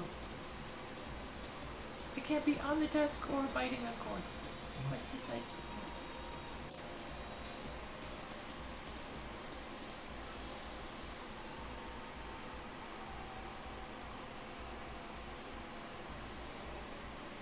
Oh, he likes butt scratches. Or more of small of the back scratches.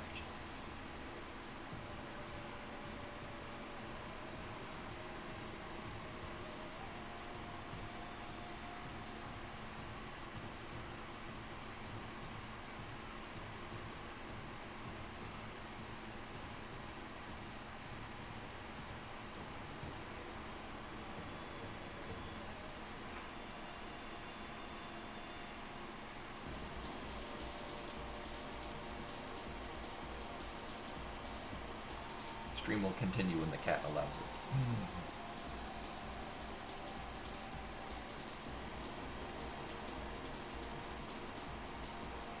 And this is why I have the cat tag. And sometimes the cat decides it is time for cat.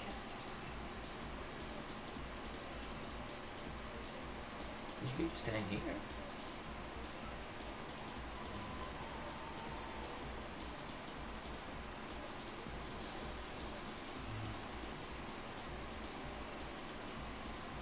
Okay.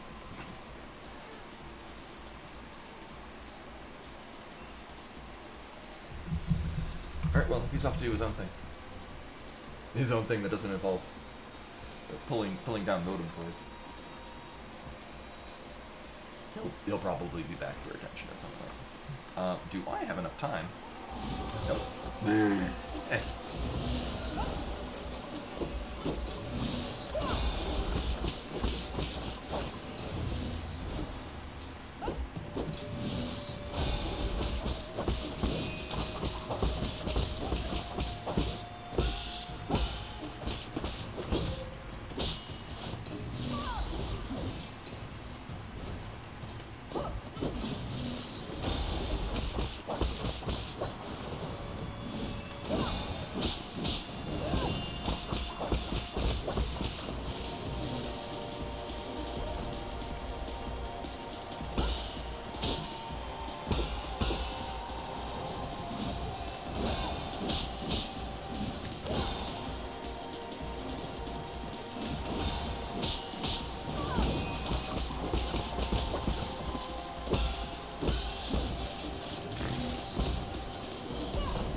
Always build internal damage on the chart blocks.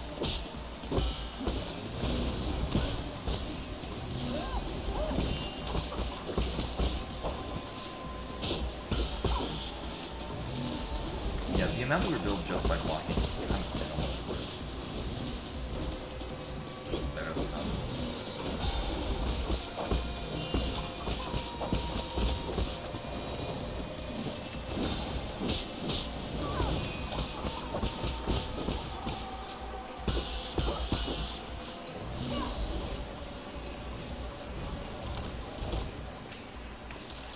One hit.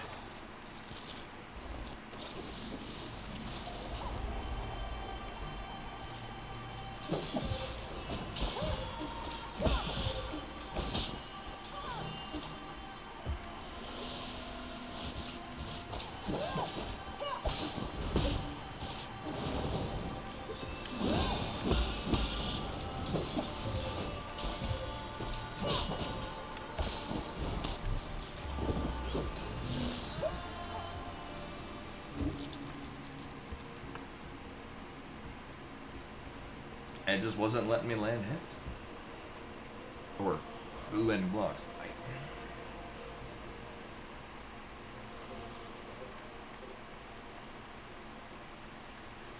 Yeah, I guess that's the precise thing. Like, I'm not exactly precise.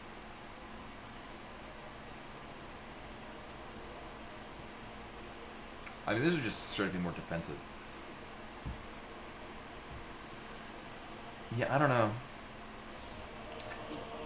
I don't feel like I'm getting as much out of that, because I was like just watching just normal blocking, and it was not. I guess reminding myself of why I stopped using it to begin with. For 3 points, not doing a lot of damage. And also, she has like no ranged thing. I'm assuming that the phase 2 ability doesn't count as a ranged attack.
So her stab thing is either 2 stabs or 3 stabs.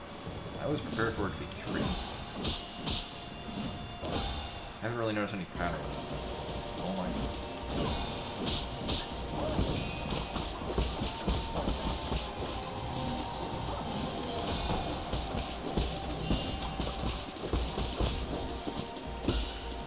Yeah, I think just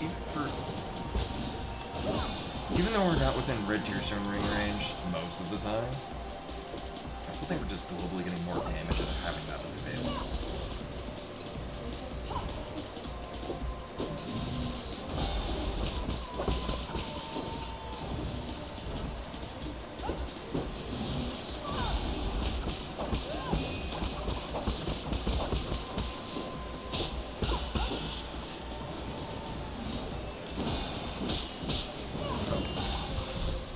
Alrighty. Thought we were on the upper one.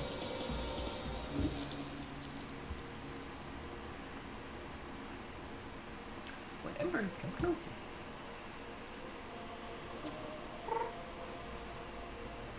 Maybe I can convince Ember to come in.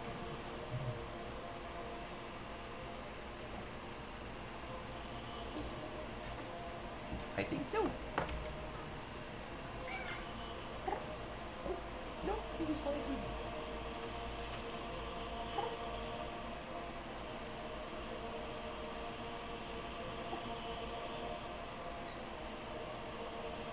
No, we only get one cat today. There we go. Ember's my cat. He's a big fluffy black cat.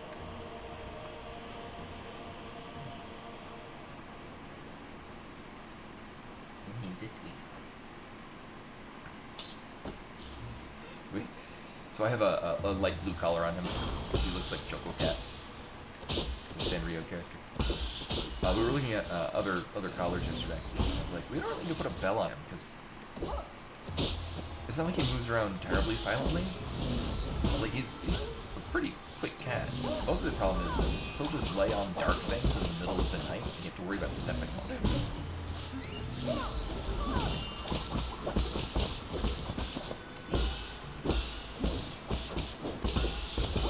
We don't really need to know when he's coming and going.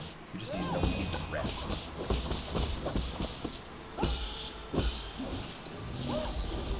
He's fairly open to having funny outfits put on him. Just get him a orange reflective crossing hood. Nice outfit for cat.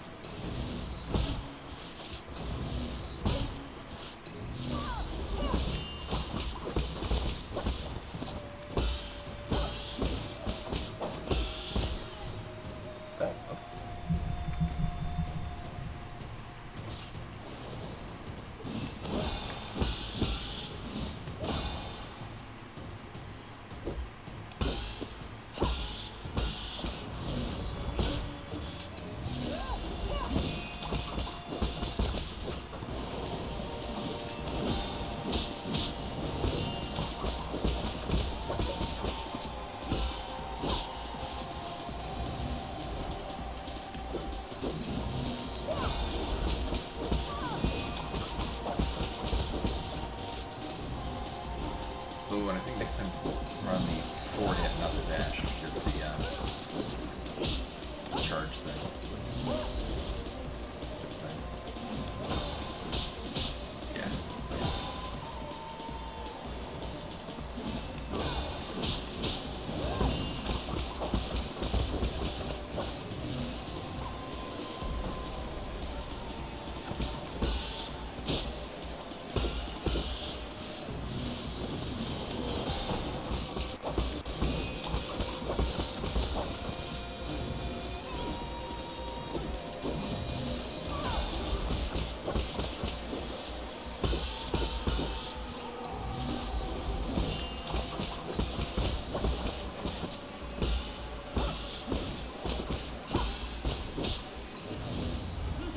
Oh, really? Oh, now. I don't know why I got out of the range of that.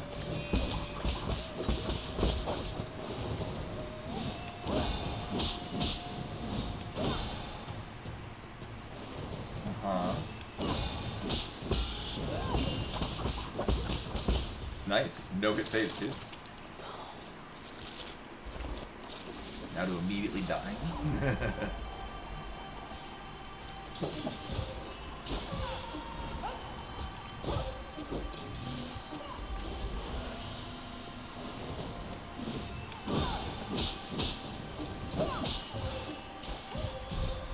Yep.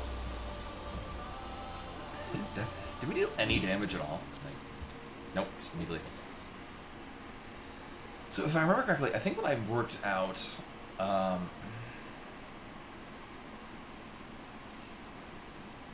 basically just immediately dash when she's about to zoom across the screen, because then it just moves you into a safe position. So I think what I'm doing is I'm just trying so hard to avoid getting hit that I'm just running into all of the attacks.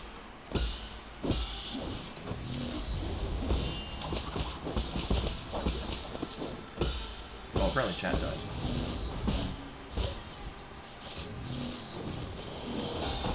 Refresh that.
Now, I haven't noticed any consistent pattern of whether or not she'll dash or just hang out after getting staggered.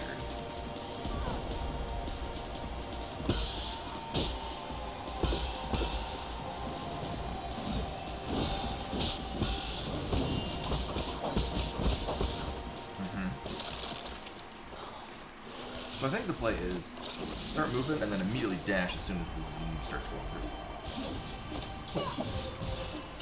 You know, ideally having it work.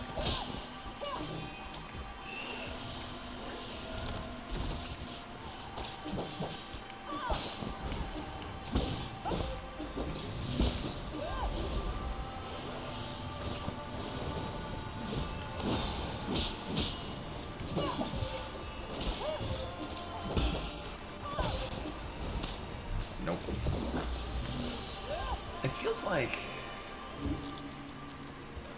I think it's just a set position on the screen, and it just readjusts every time to put you in the middle of it.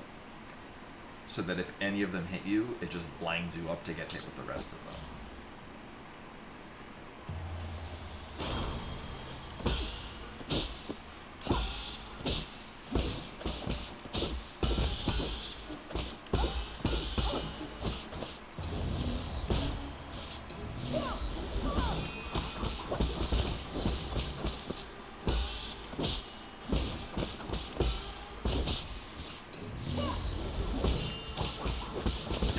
just getting to the point where I'm trying to see what I can do to make phase 1 go faster.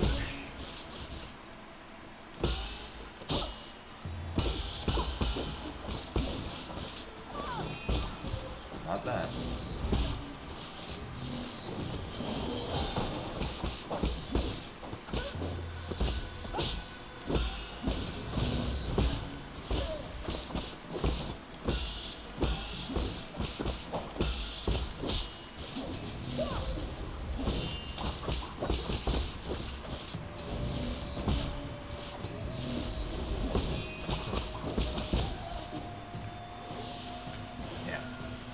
Honestly, it's not like I need to go into phase 3 with a bunch of heals, because I mostly just die immediately if I'm gonna die in phase 3. And Mini Lily with the raid.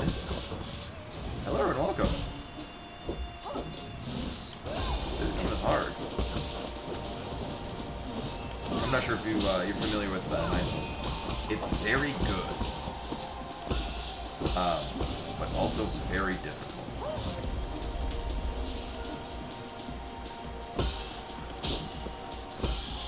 I've actually had, not too long ago, I had a run where phase 1 and phase 2, I took no damage, and then immediately died in phase 2.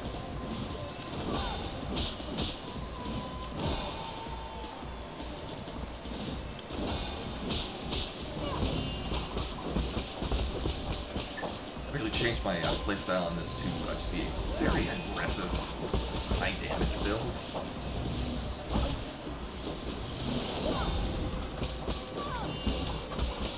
Just so I can get through phase 1 and 2 faster.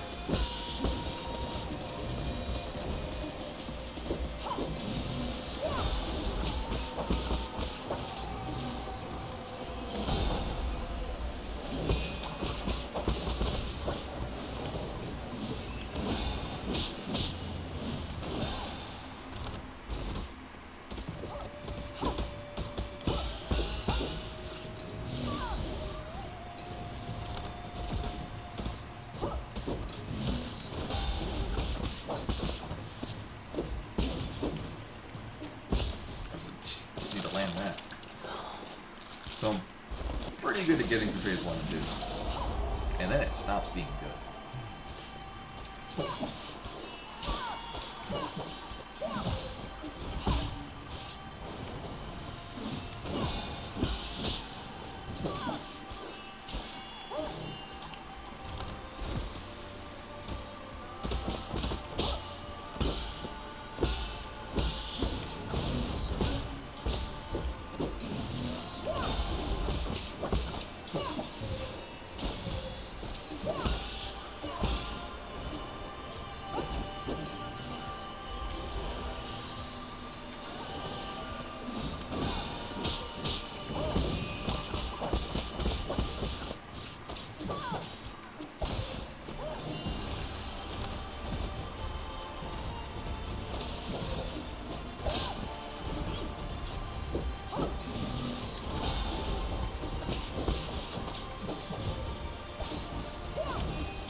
Mess that up.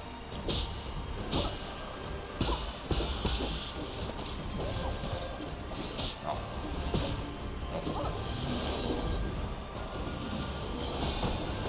Well, we're gonna rock right through stuff.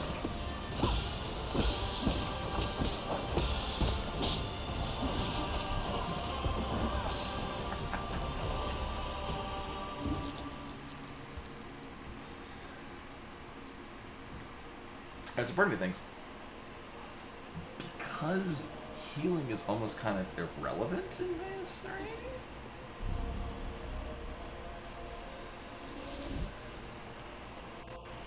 And I'm not really getting a lot of the benefit. Oh, thanks. Yes. So what I'm gonna change to this. This is gonna, I don't know, the lack of a fast heal. Sure. There's very little range, but what this is just work in tandem with our other things where if I do get hit, it'll be for less and we'll recover it. is the idea.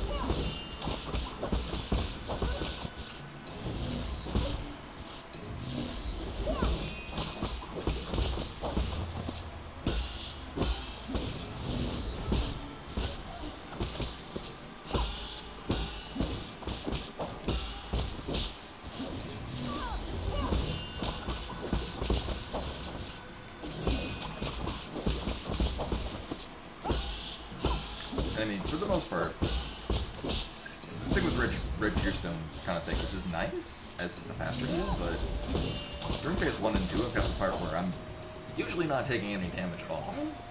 At least not any permanent damage.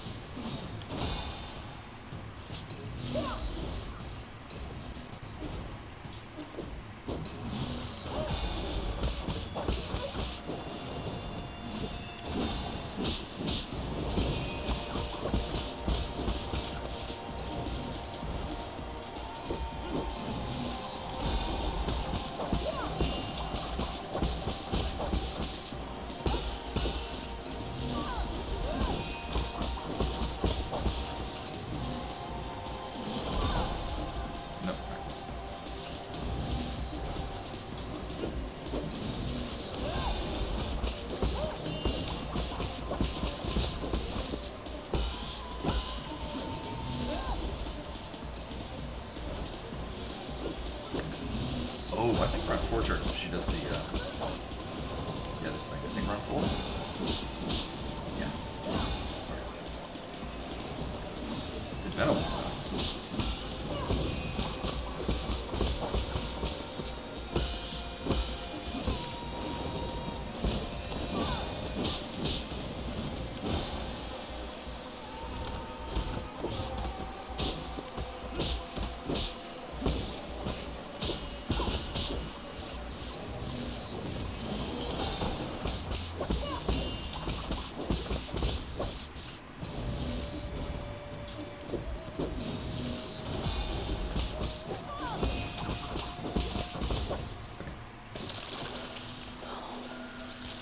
Moment of truth. We should be getting hit for a lot less damage than this.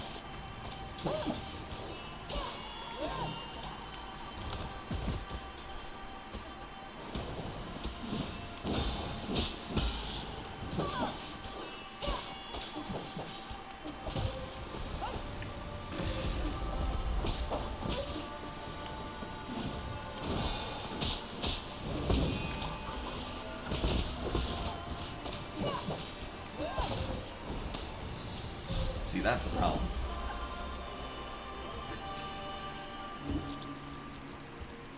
So there's a nuance to how to block these and how to avoid getting hit with them. I'm kind of getting used to it. Ember's very cozy on the day. Need that cozy.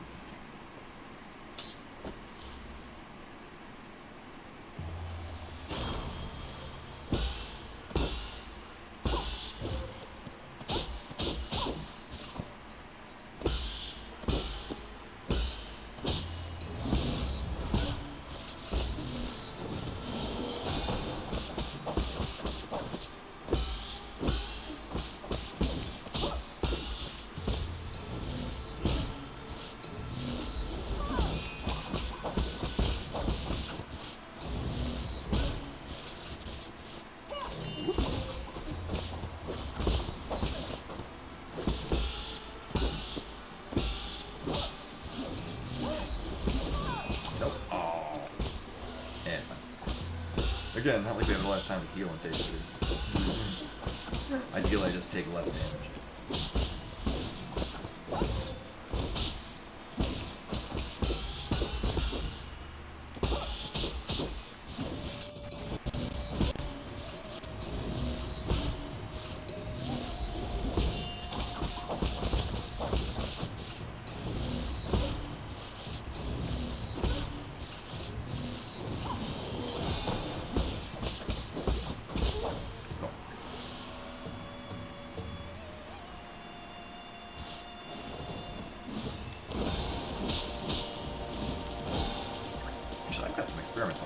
this.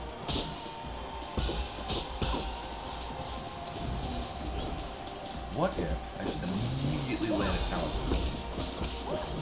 Uh-oh. No. The timing's off. I'm also using talismans to gain distance. Or close the gap.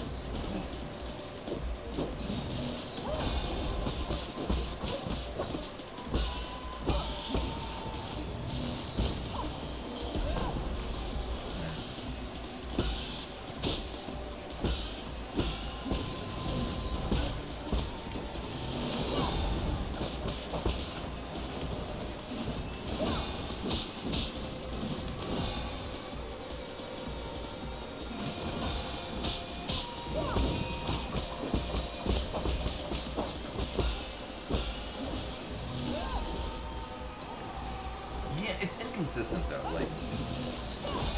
But yeah, in phase 2 she starts dropping fire, which does really throw off your cadence and playing close and aggressive.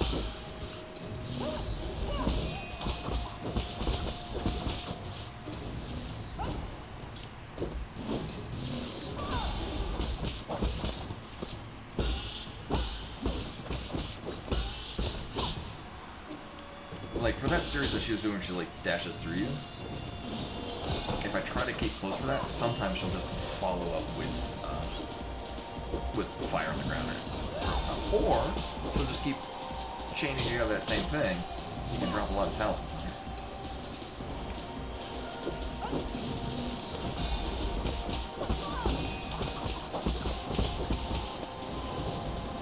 I don't know which one we're on.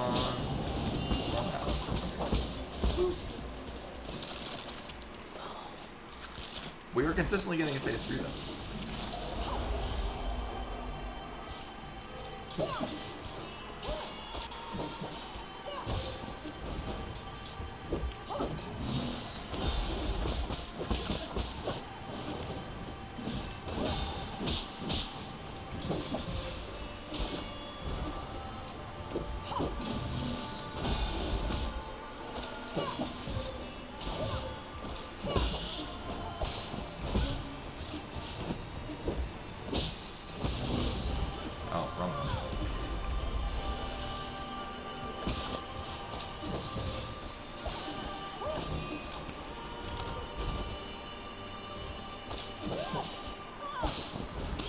Normally we're getting here with full. Normally we're getting here with full. I was experimenting with some things on phase mostly 2, and they did not work. No, I've been pretty consistently getting through phase 1 and 2 without taking damage. it's not a factor of not healing. It's because there's pretty limited times when you can heal in phase 3.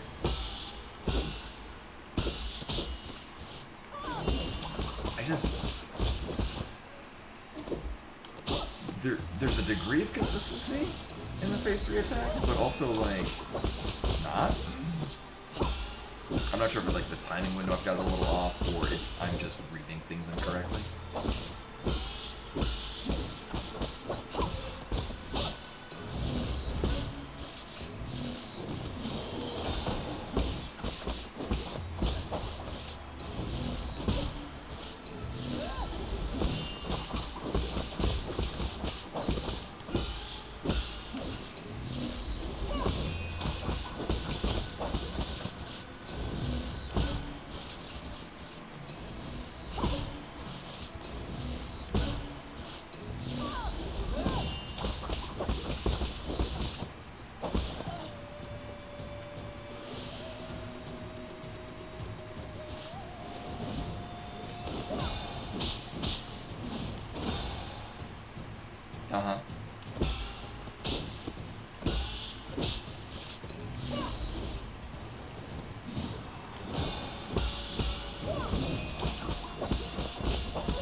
my god.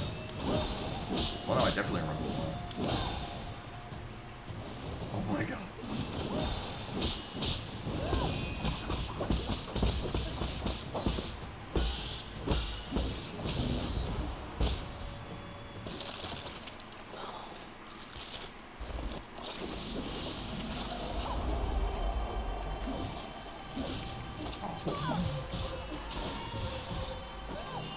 Alright, I guess we're not going to try that ever again. You can find a talisman on it.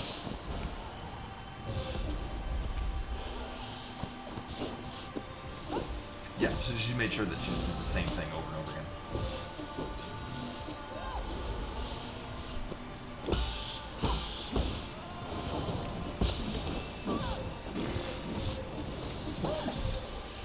Oh, that was off timing.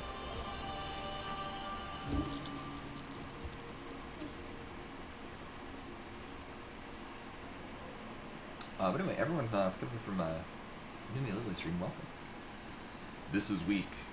I mean, I guess technically week 4. But week 1, we did not True Aegon, and then I apparently turned out that I didn't talk to one NPC at one point, which completed the quest chain to get everything else. So.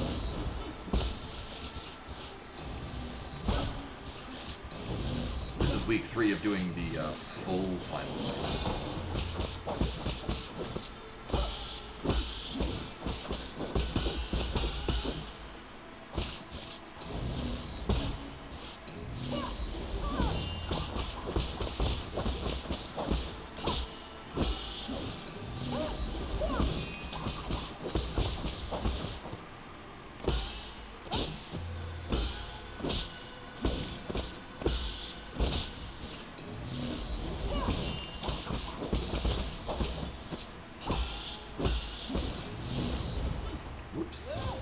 Right, we're not in phase 2.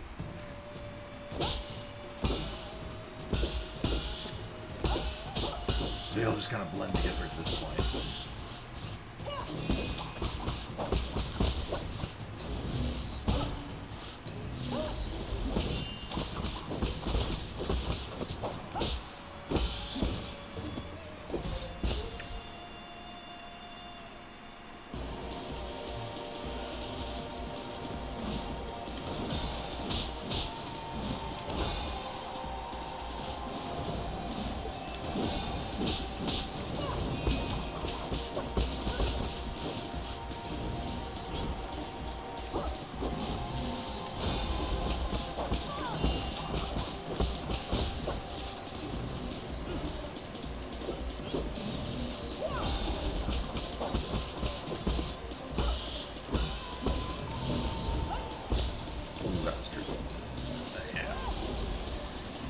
That's a follow-up that I can usually plan for.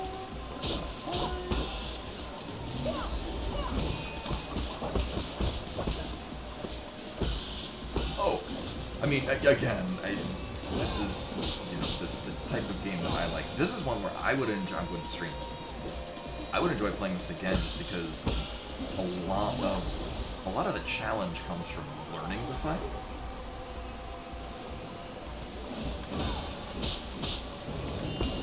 And then, like, it's why I love the Soul, like, specifically Dark Souls, but, like, just the caliber of Dark Souls and other ones that From Software makes. It's playing it again with the knowledge of what to do on a boss fight. Because it's, like, you don't gain levels and you up-level it. Like, you as the player level up and learn how to beat the bosses. Like, I find so satisfying about this, and one that may or may not carry across in watching somebody play it on stream. It's very satisfying how each time fighting this, it's a little easier than it was this time.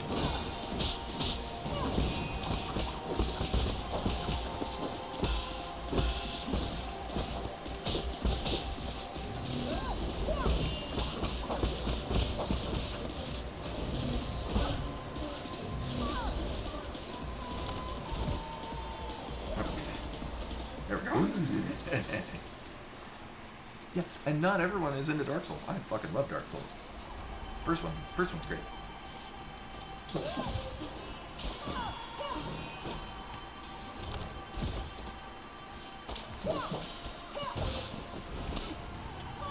I'm trying to think, can I...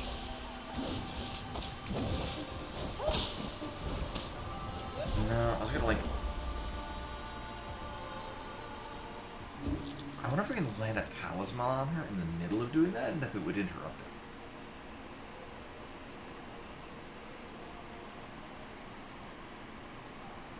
Yeah, Dark Souls 2 is what I started on.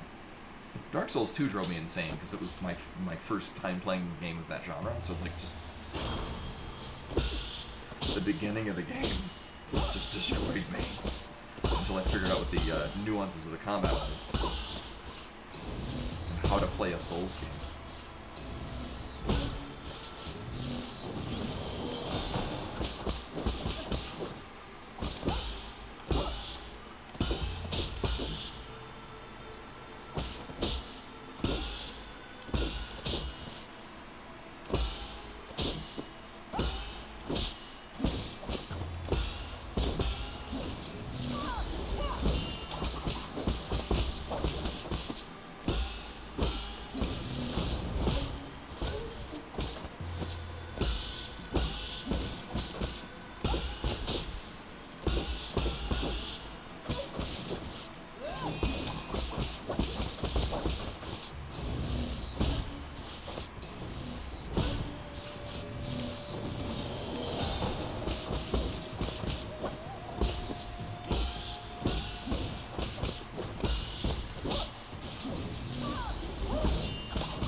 So much for a no hitting. And no. Oh, excuse me.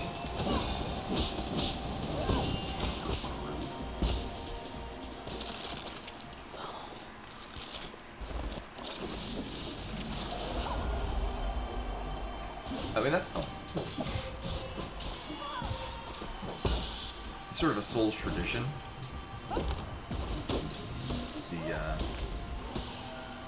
Very difficult fight near the beginning that you don't need to do, but you can for a bonus.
jumping time.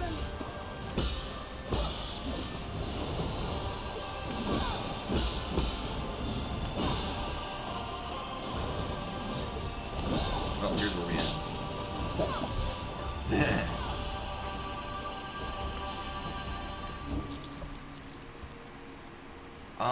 We might be immune to damage, but honestly, I think because it slows everything down, I don't think we could really.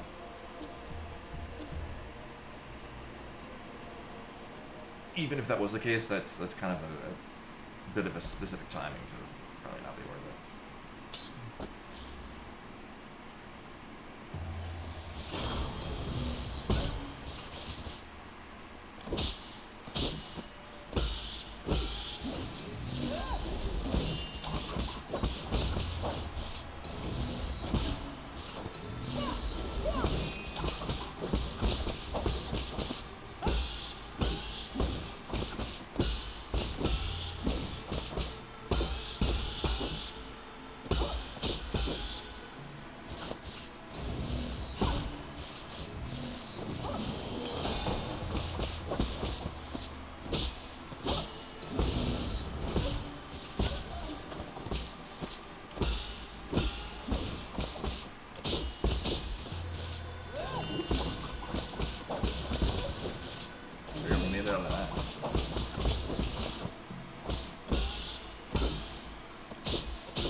That was fun. I don't know if my time was off in the implementation.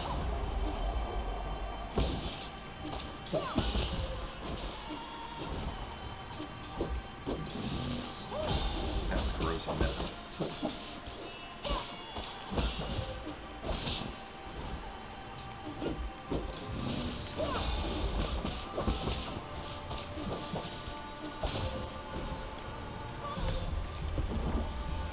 I have to figure out a thing for that, because so my planner just dash through things. The dash still follows up and hits you, and for whatever reason, knocks you unable to block on the follow-up when you land.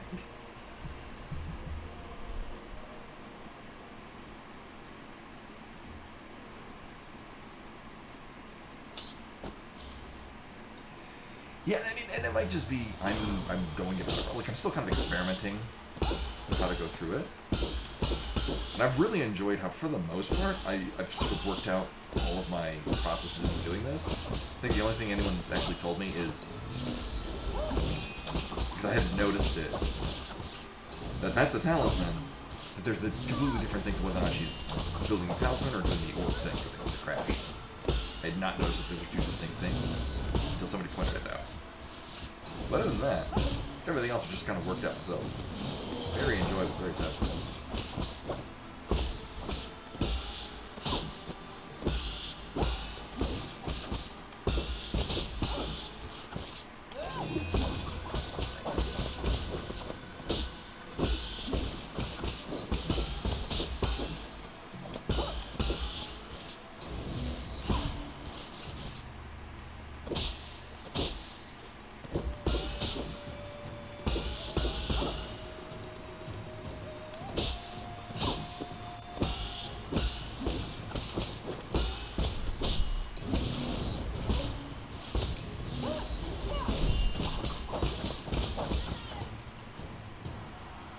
Uh-huh.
Get hit by him.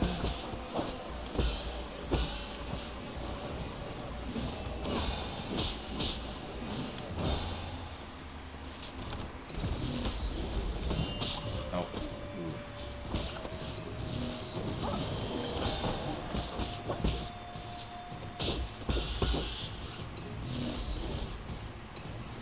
I wanted to maintain our internal damage with the arrow, but that wound up slowing everything down.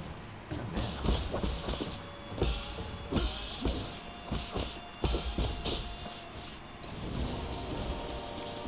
Alright, here's the end of this one.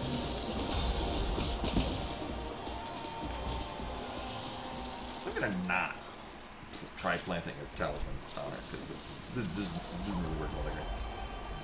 Right, because she was on fire.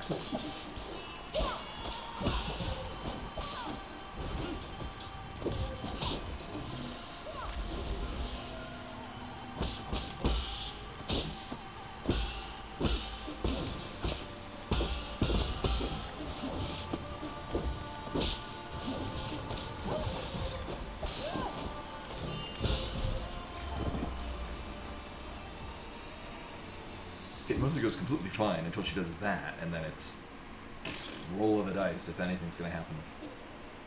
It's going to end out well for you.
2 follow-ups to it.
Phase 2 and with Phase 1.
There is a good consistency in what she does. And how to react to it accordingly.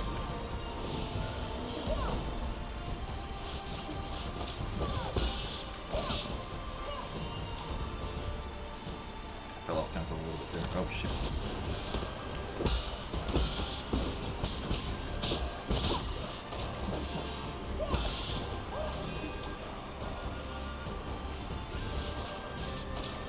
There's 2 different... Oh my god.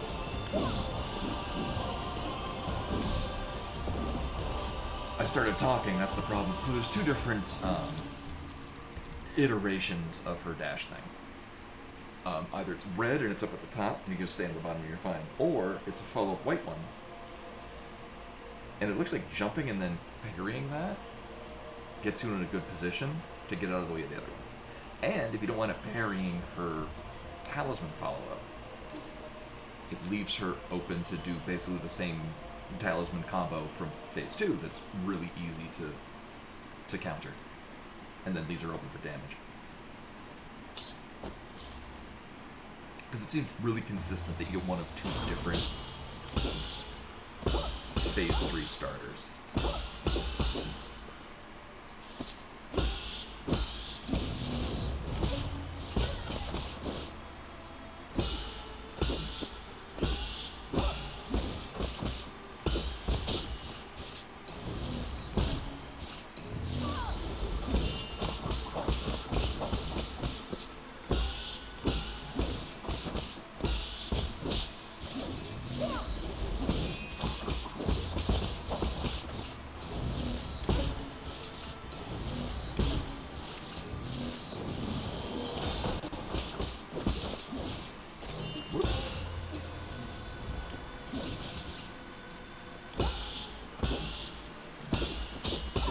To land a talisman on her and follow it, and it threw me up the whole way.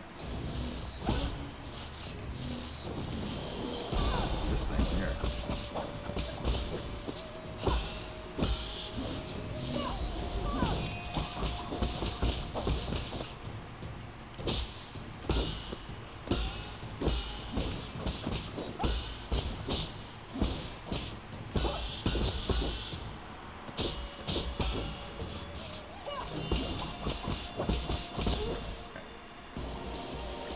We'll be fine.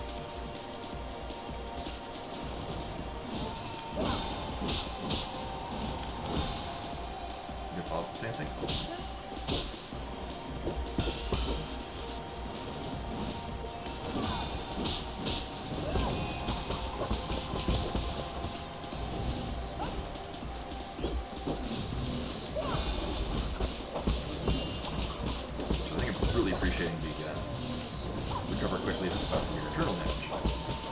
With all the downtime between moves that she does.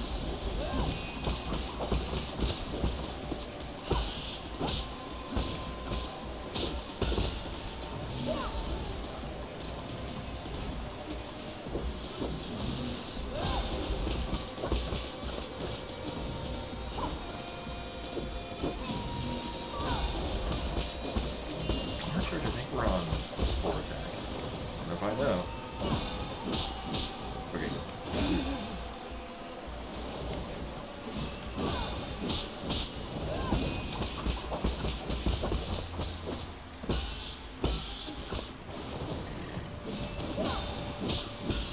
Oh, right, chip.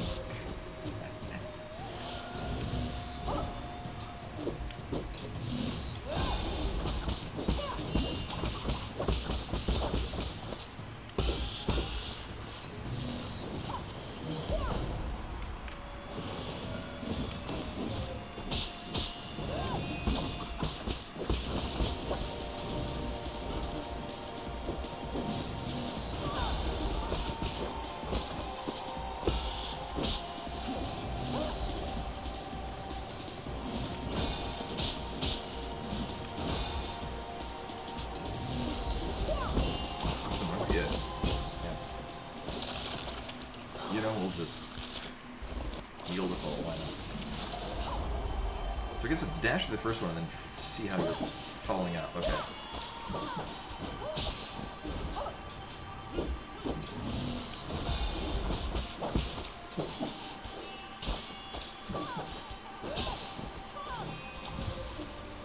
And then you follow with one of 2 dash things.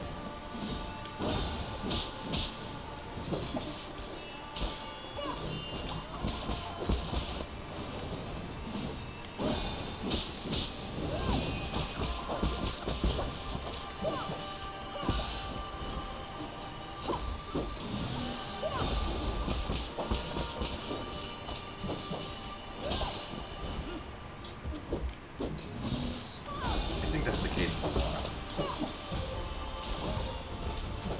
Yeah. I don't know why that hit me though. I think my timing was off on the dash. So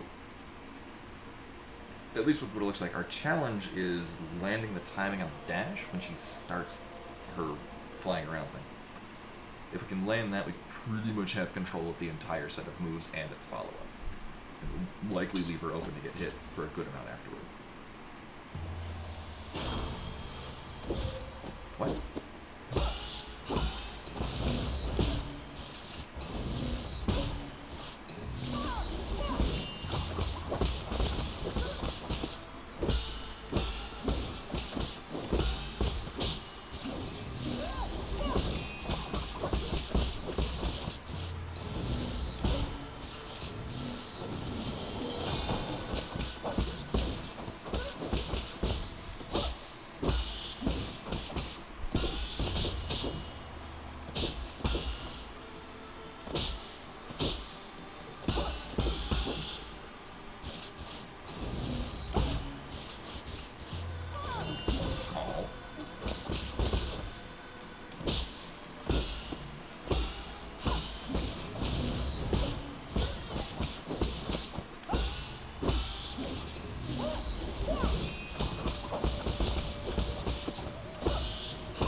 I will go back to the floor.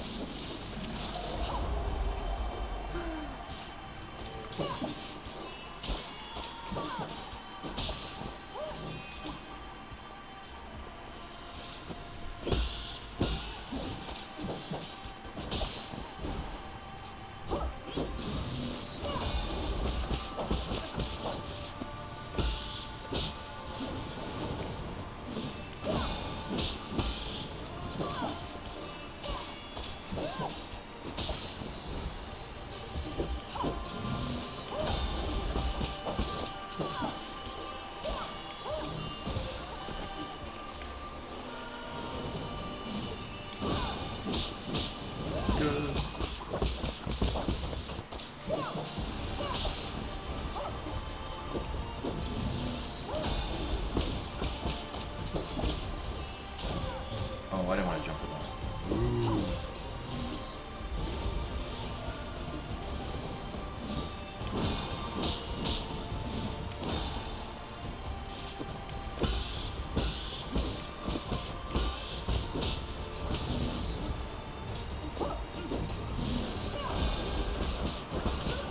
I don't think she follows up with the whirlwind thing.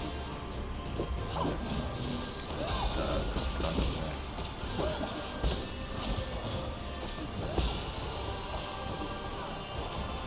Hang up here. You know what? While we're doing decent.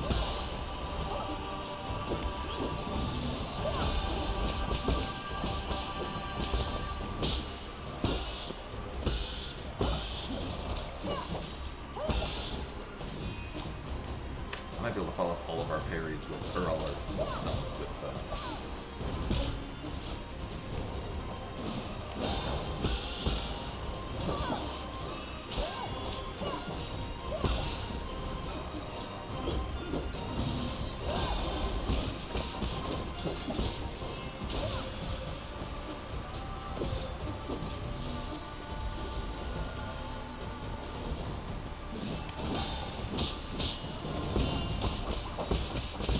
Nice.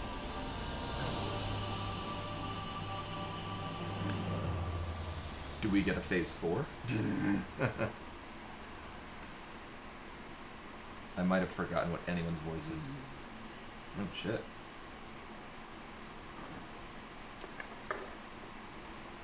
See, because the similar... Oh, you can't see that. The similar,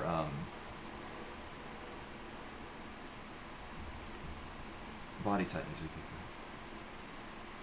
As your mentor, I have to admit, you've improved a lot.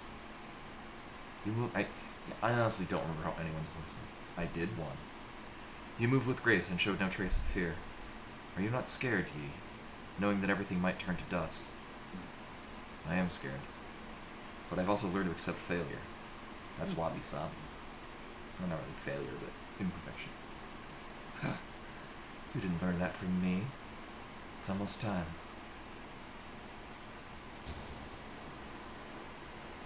We go to there and fight the true final boss.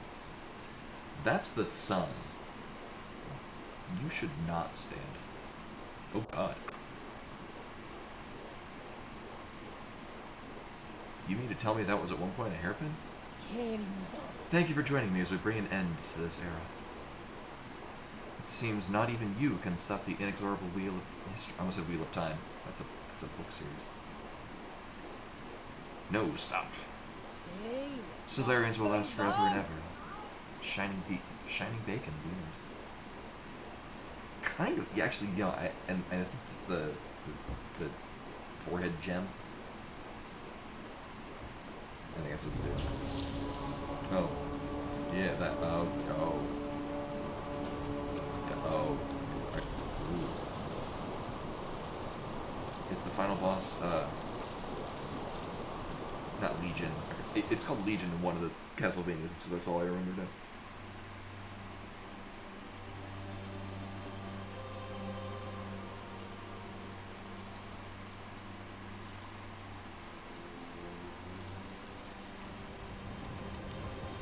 Go.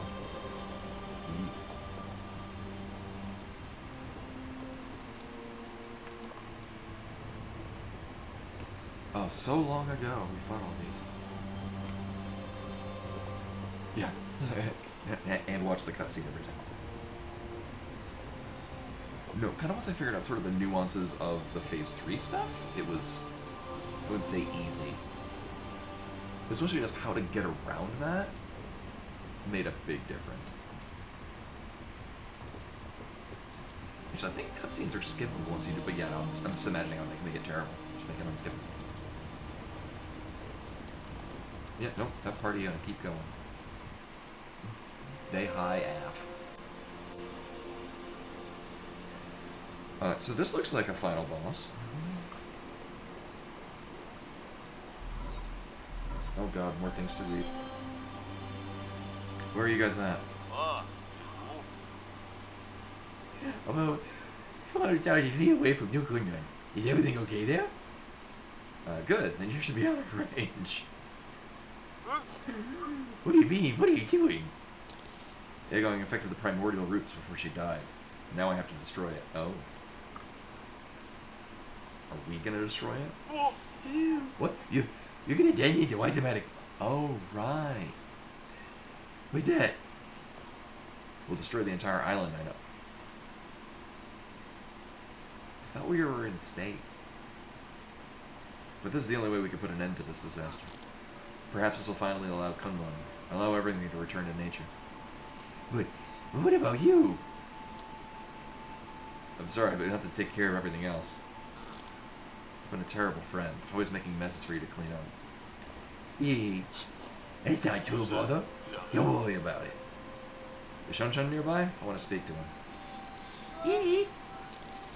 Shun-Shun, I need you to listen carefully. I'm afraid I won't be able to pick you up. You lied to me? Promise me you'll eat well and live well on the pale blue planet, even when you're not, even when you're on your own. You lied to me. Also, remember to teach yourself swimming. I'm sure you'll be swimming in the sea in no time, even without me there. Even without me there to help. You're the smartest kid I've ever seen. No, I can't do anything without Gigi. Why are you doing this? Why would you lie to me? You're gonna throw me away, but why did you save me? I did not plan on doing a lot of reading today.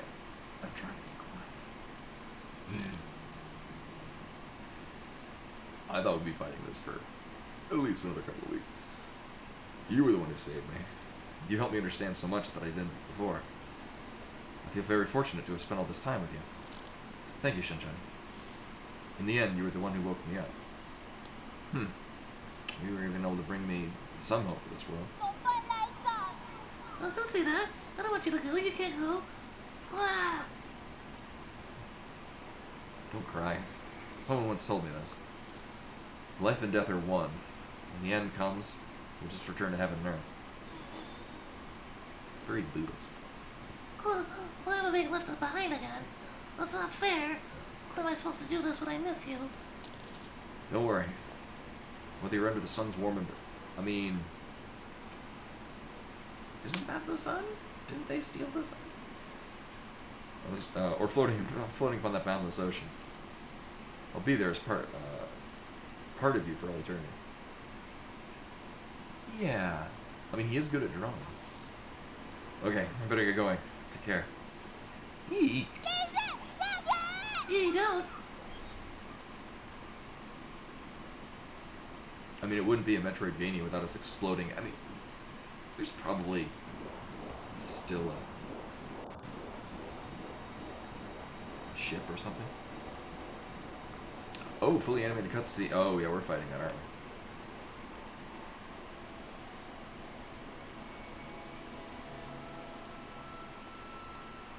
we? Oh, I thought they actively stole the sun, and that's what they were using to basically power their... I thought this was a space station. Floating outside of Earth, and they just stole the sun.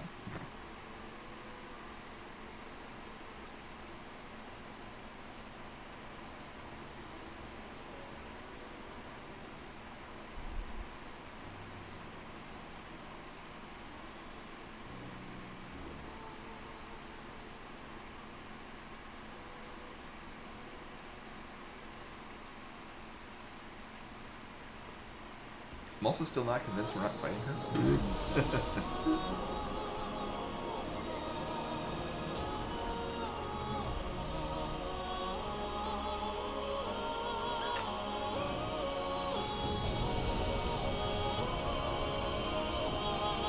Oh.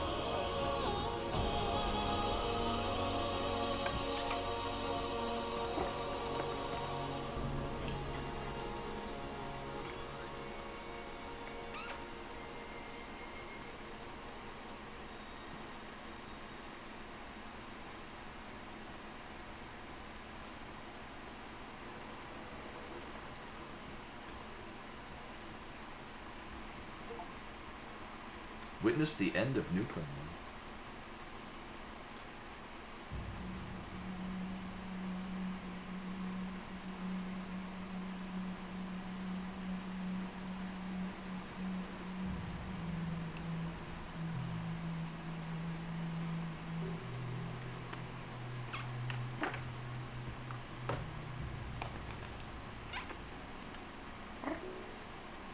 He would like to hop in my lap. So this is the same ending that we got without the true ending, but now everyone's saved.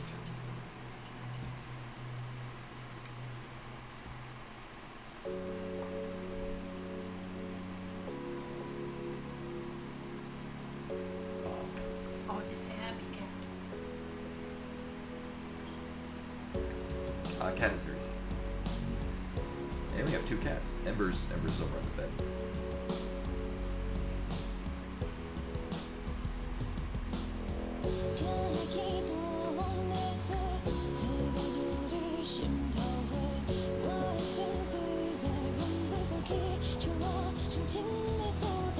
Oh, is that? Oh. So we just kind of go back to Solarian Planet. Everything's bad. In this case, everything's still bad. But the other good guys escape, and it thwarts the plan of the evil Solarians for now.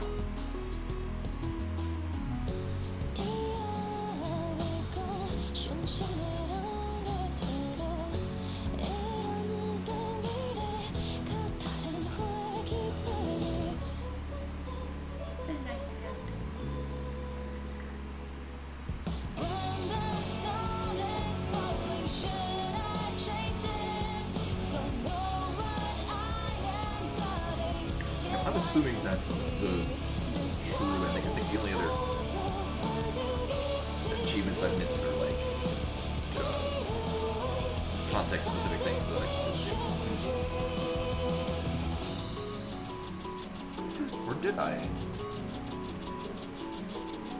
Yeah, what achievements am I missing? Oh, I didn't kill a Shanghai 9000. And I never used the Gene Eradicate. I kept it and sold it. You'd think that you'd get the achievement for doing the fight without, the fight with using it. Oh, okay. Yeah, so I guess the 4 achievements that I didn't do are ones that, like, I mean, I just didn't farm money to max out our bow because I'm really good. Yeah. I didn't realize it's probably why it's the lowest attained achievement. Now, I will probably play this casually at some point in the future, just because it's just very enjoyable to play.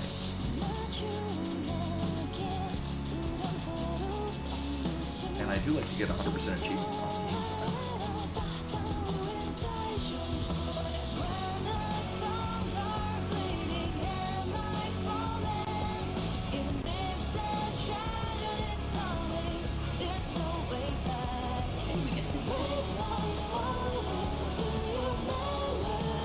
Oh, that's true if I wanted to. Or just go and plug through the achievement.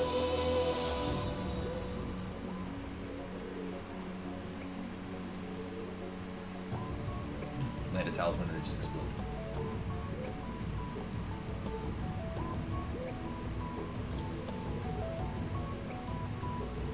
Yeah, very nice cat.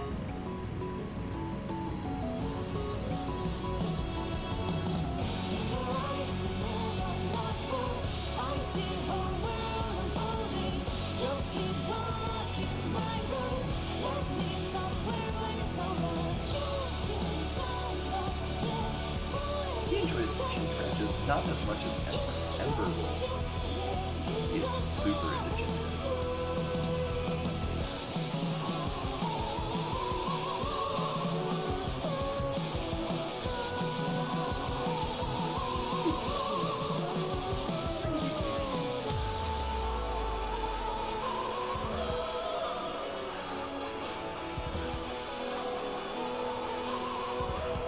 Okay, is this made in Unity?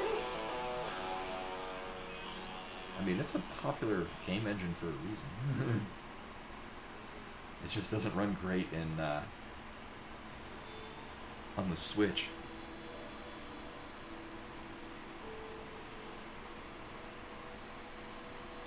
Right, and there's a lot.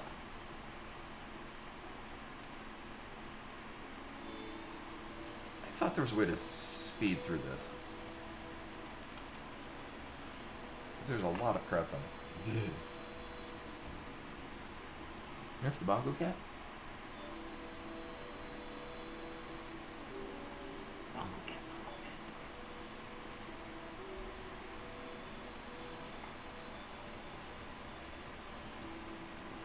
Cat. Oh. It could have been this cat being played like a bongo.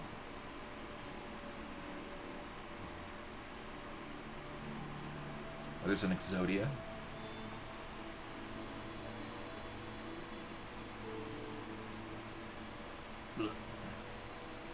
Okay, decide where you want to go. Oh my god. He then hit refresh on chat.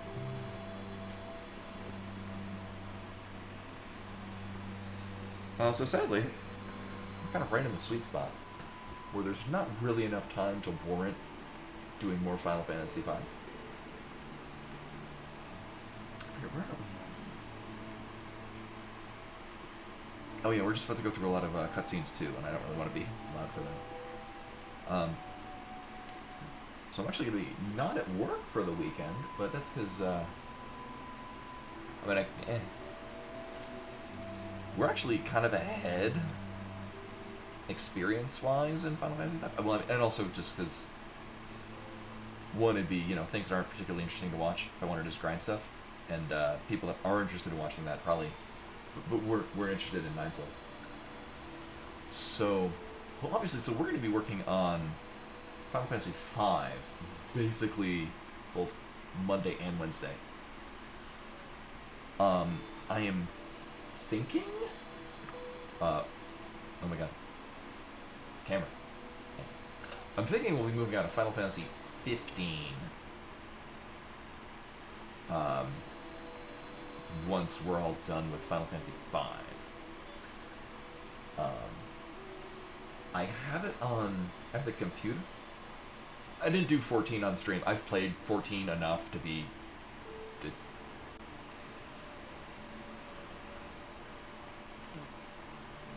not my MMO of choice.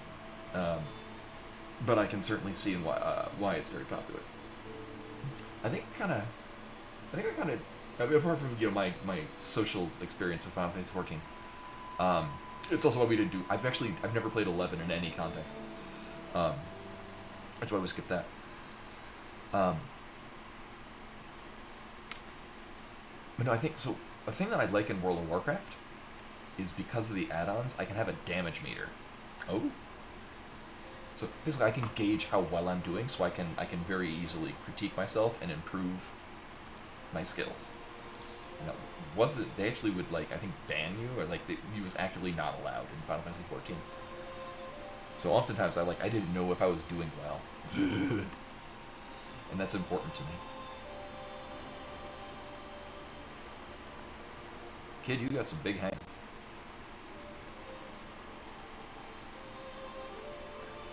Oh right, because we gave Chun-Chun the I did. Actually, you're just in time to get the end cutscene.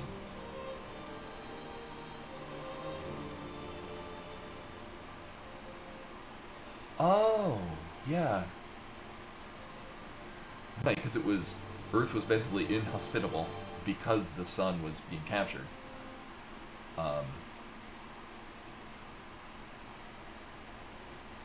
So now healing can begin.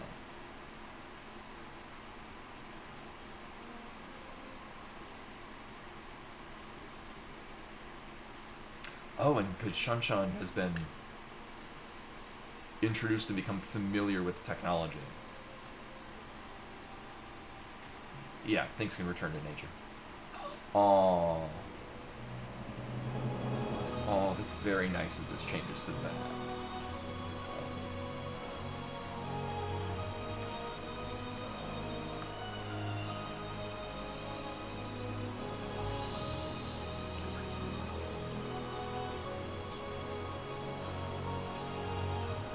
Okay, so standard mode, there's not like a hard mode.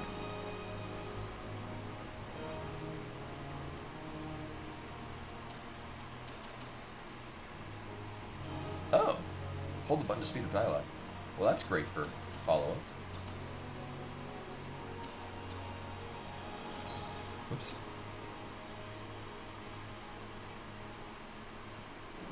Wait, does story mode allow you to make things more difficult?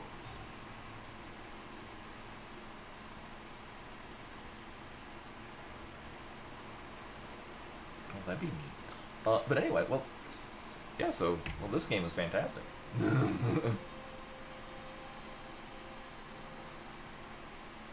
If you like games that I like, you will probably like this. If you, you don't like games that I like, you probably wouldn't. Yeah, it does sound like you could make things lower. Like have you. My thing is, I don't like difficulty where the difficulty is just enemies are damage sponges and you get one shot by everything.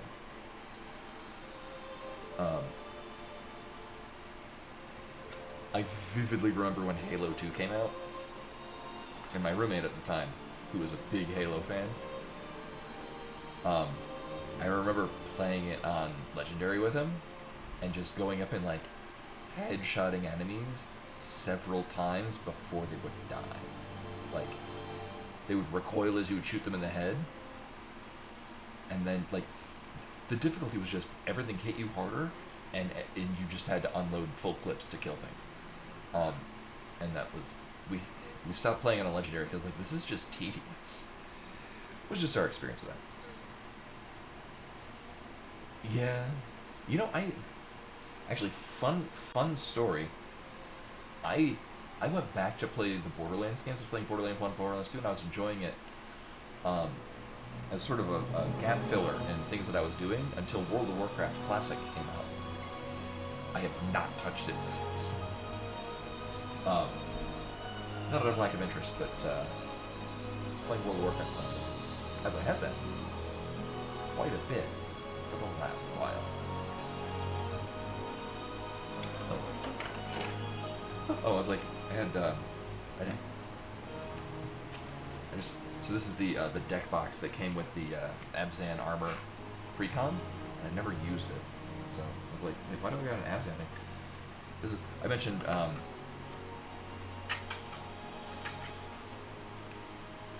oh, here we go.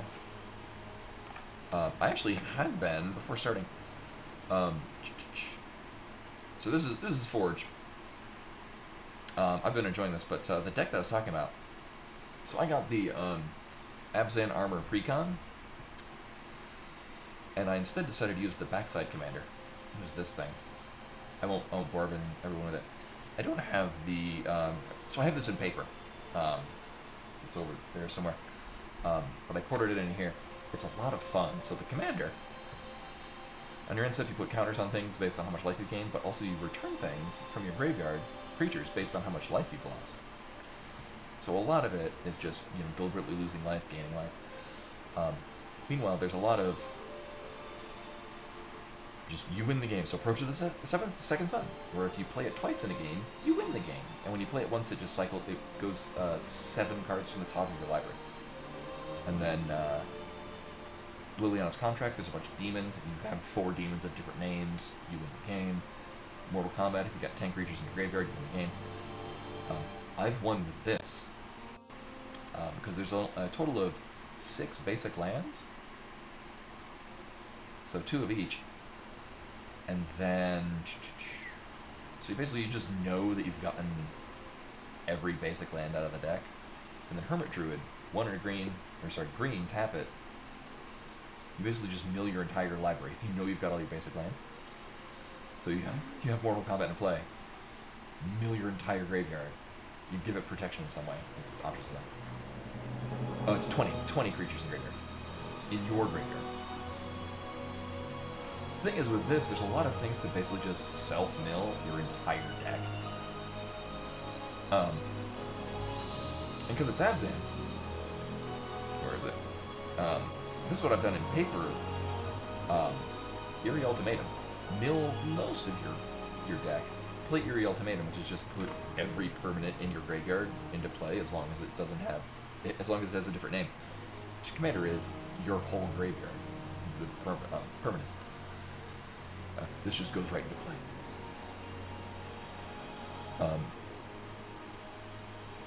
Yeah, so I love this deck. I've been having a lot of fun with it. But yeah, so what's great for Forge, I just have a lot of my decks ported into here, and then I'll just start up a game, 4 players. This one always plays a random deck that I've made. Actually, here can play the deck that I built, and then 2 precons, and then I just have it face off against the deck that I otherwise have. Anyway, a lot of fun, good practice. Against reasonably intelligent players. It's a better form of goldfish. Oh, Mind Funeral.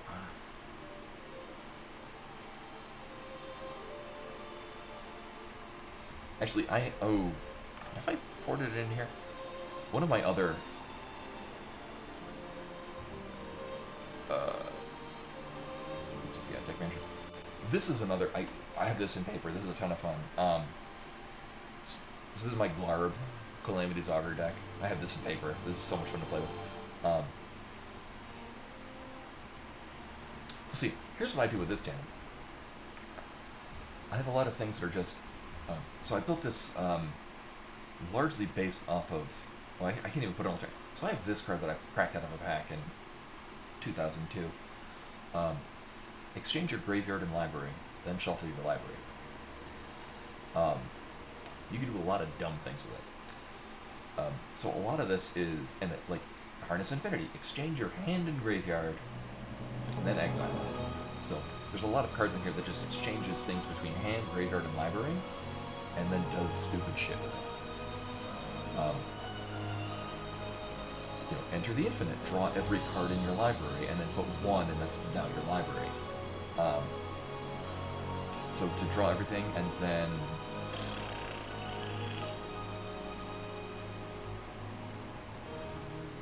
you play a Scourge Familiar, and then discard your entire hand to make black mana, and then play a... Oh god, where is it? Then Exsanguinate for 100. Or Torment of Hailfire for also 100. It's very silly. It's very fun. And nobody has a problem with it because I'm like hard casting Omniscience. Like, if the game has gone on that long, I better win with some stupid nonsense. But anyway. Oh good, everything is must. Oh crap. So, what I've been having, a bit of a problem. My chat just doesn't load, and I can't talk in chat. We're gonna toss. Oh, I think they just finished in SMZ3. We're gonna toss a really quick raid over to Carter Freak. I may or may not be able to talk in the chat because Twitch sometimes does that. But anyway, I haven't been able to raid Carter in a bit. But anyway, it's all for tonight. Hurricane hits you as well, yeah. Anyway, that's all for tonight. Thank you for coming in. I'm gonna watch me finally finish this game. So Monday will be Final Fantasy V. Actually, we'll be doing Final Fantasy V until we finish it. But anyway, hopefully see you guys on Monday for more FF5. For now, we're gonna raid Carter Freak, and until then,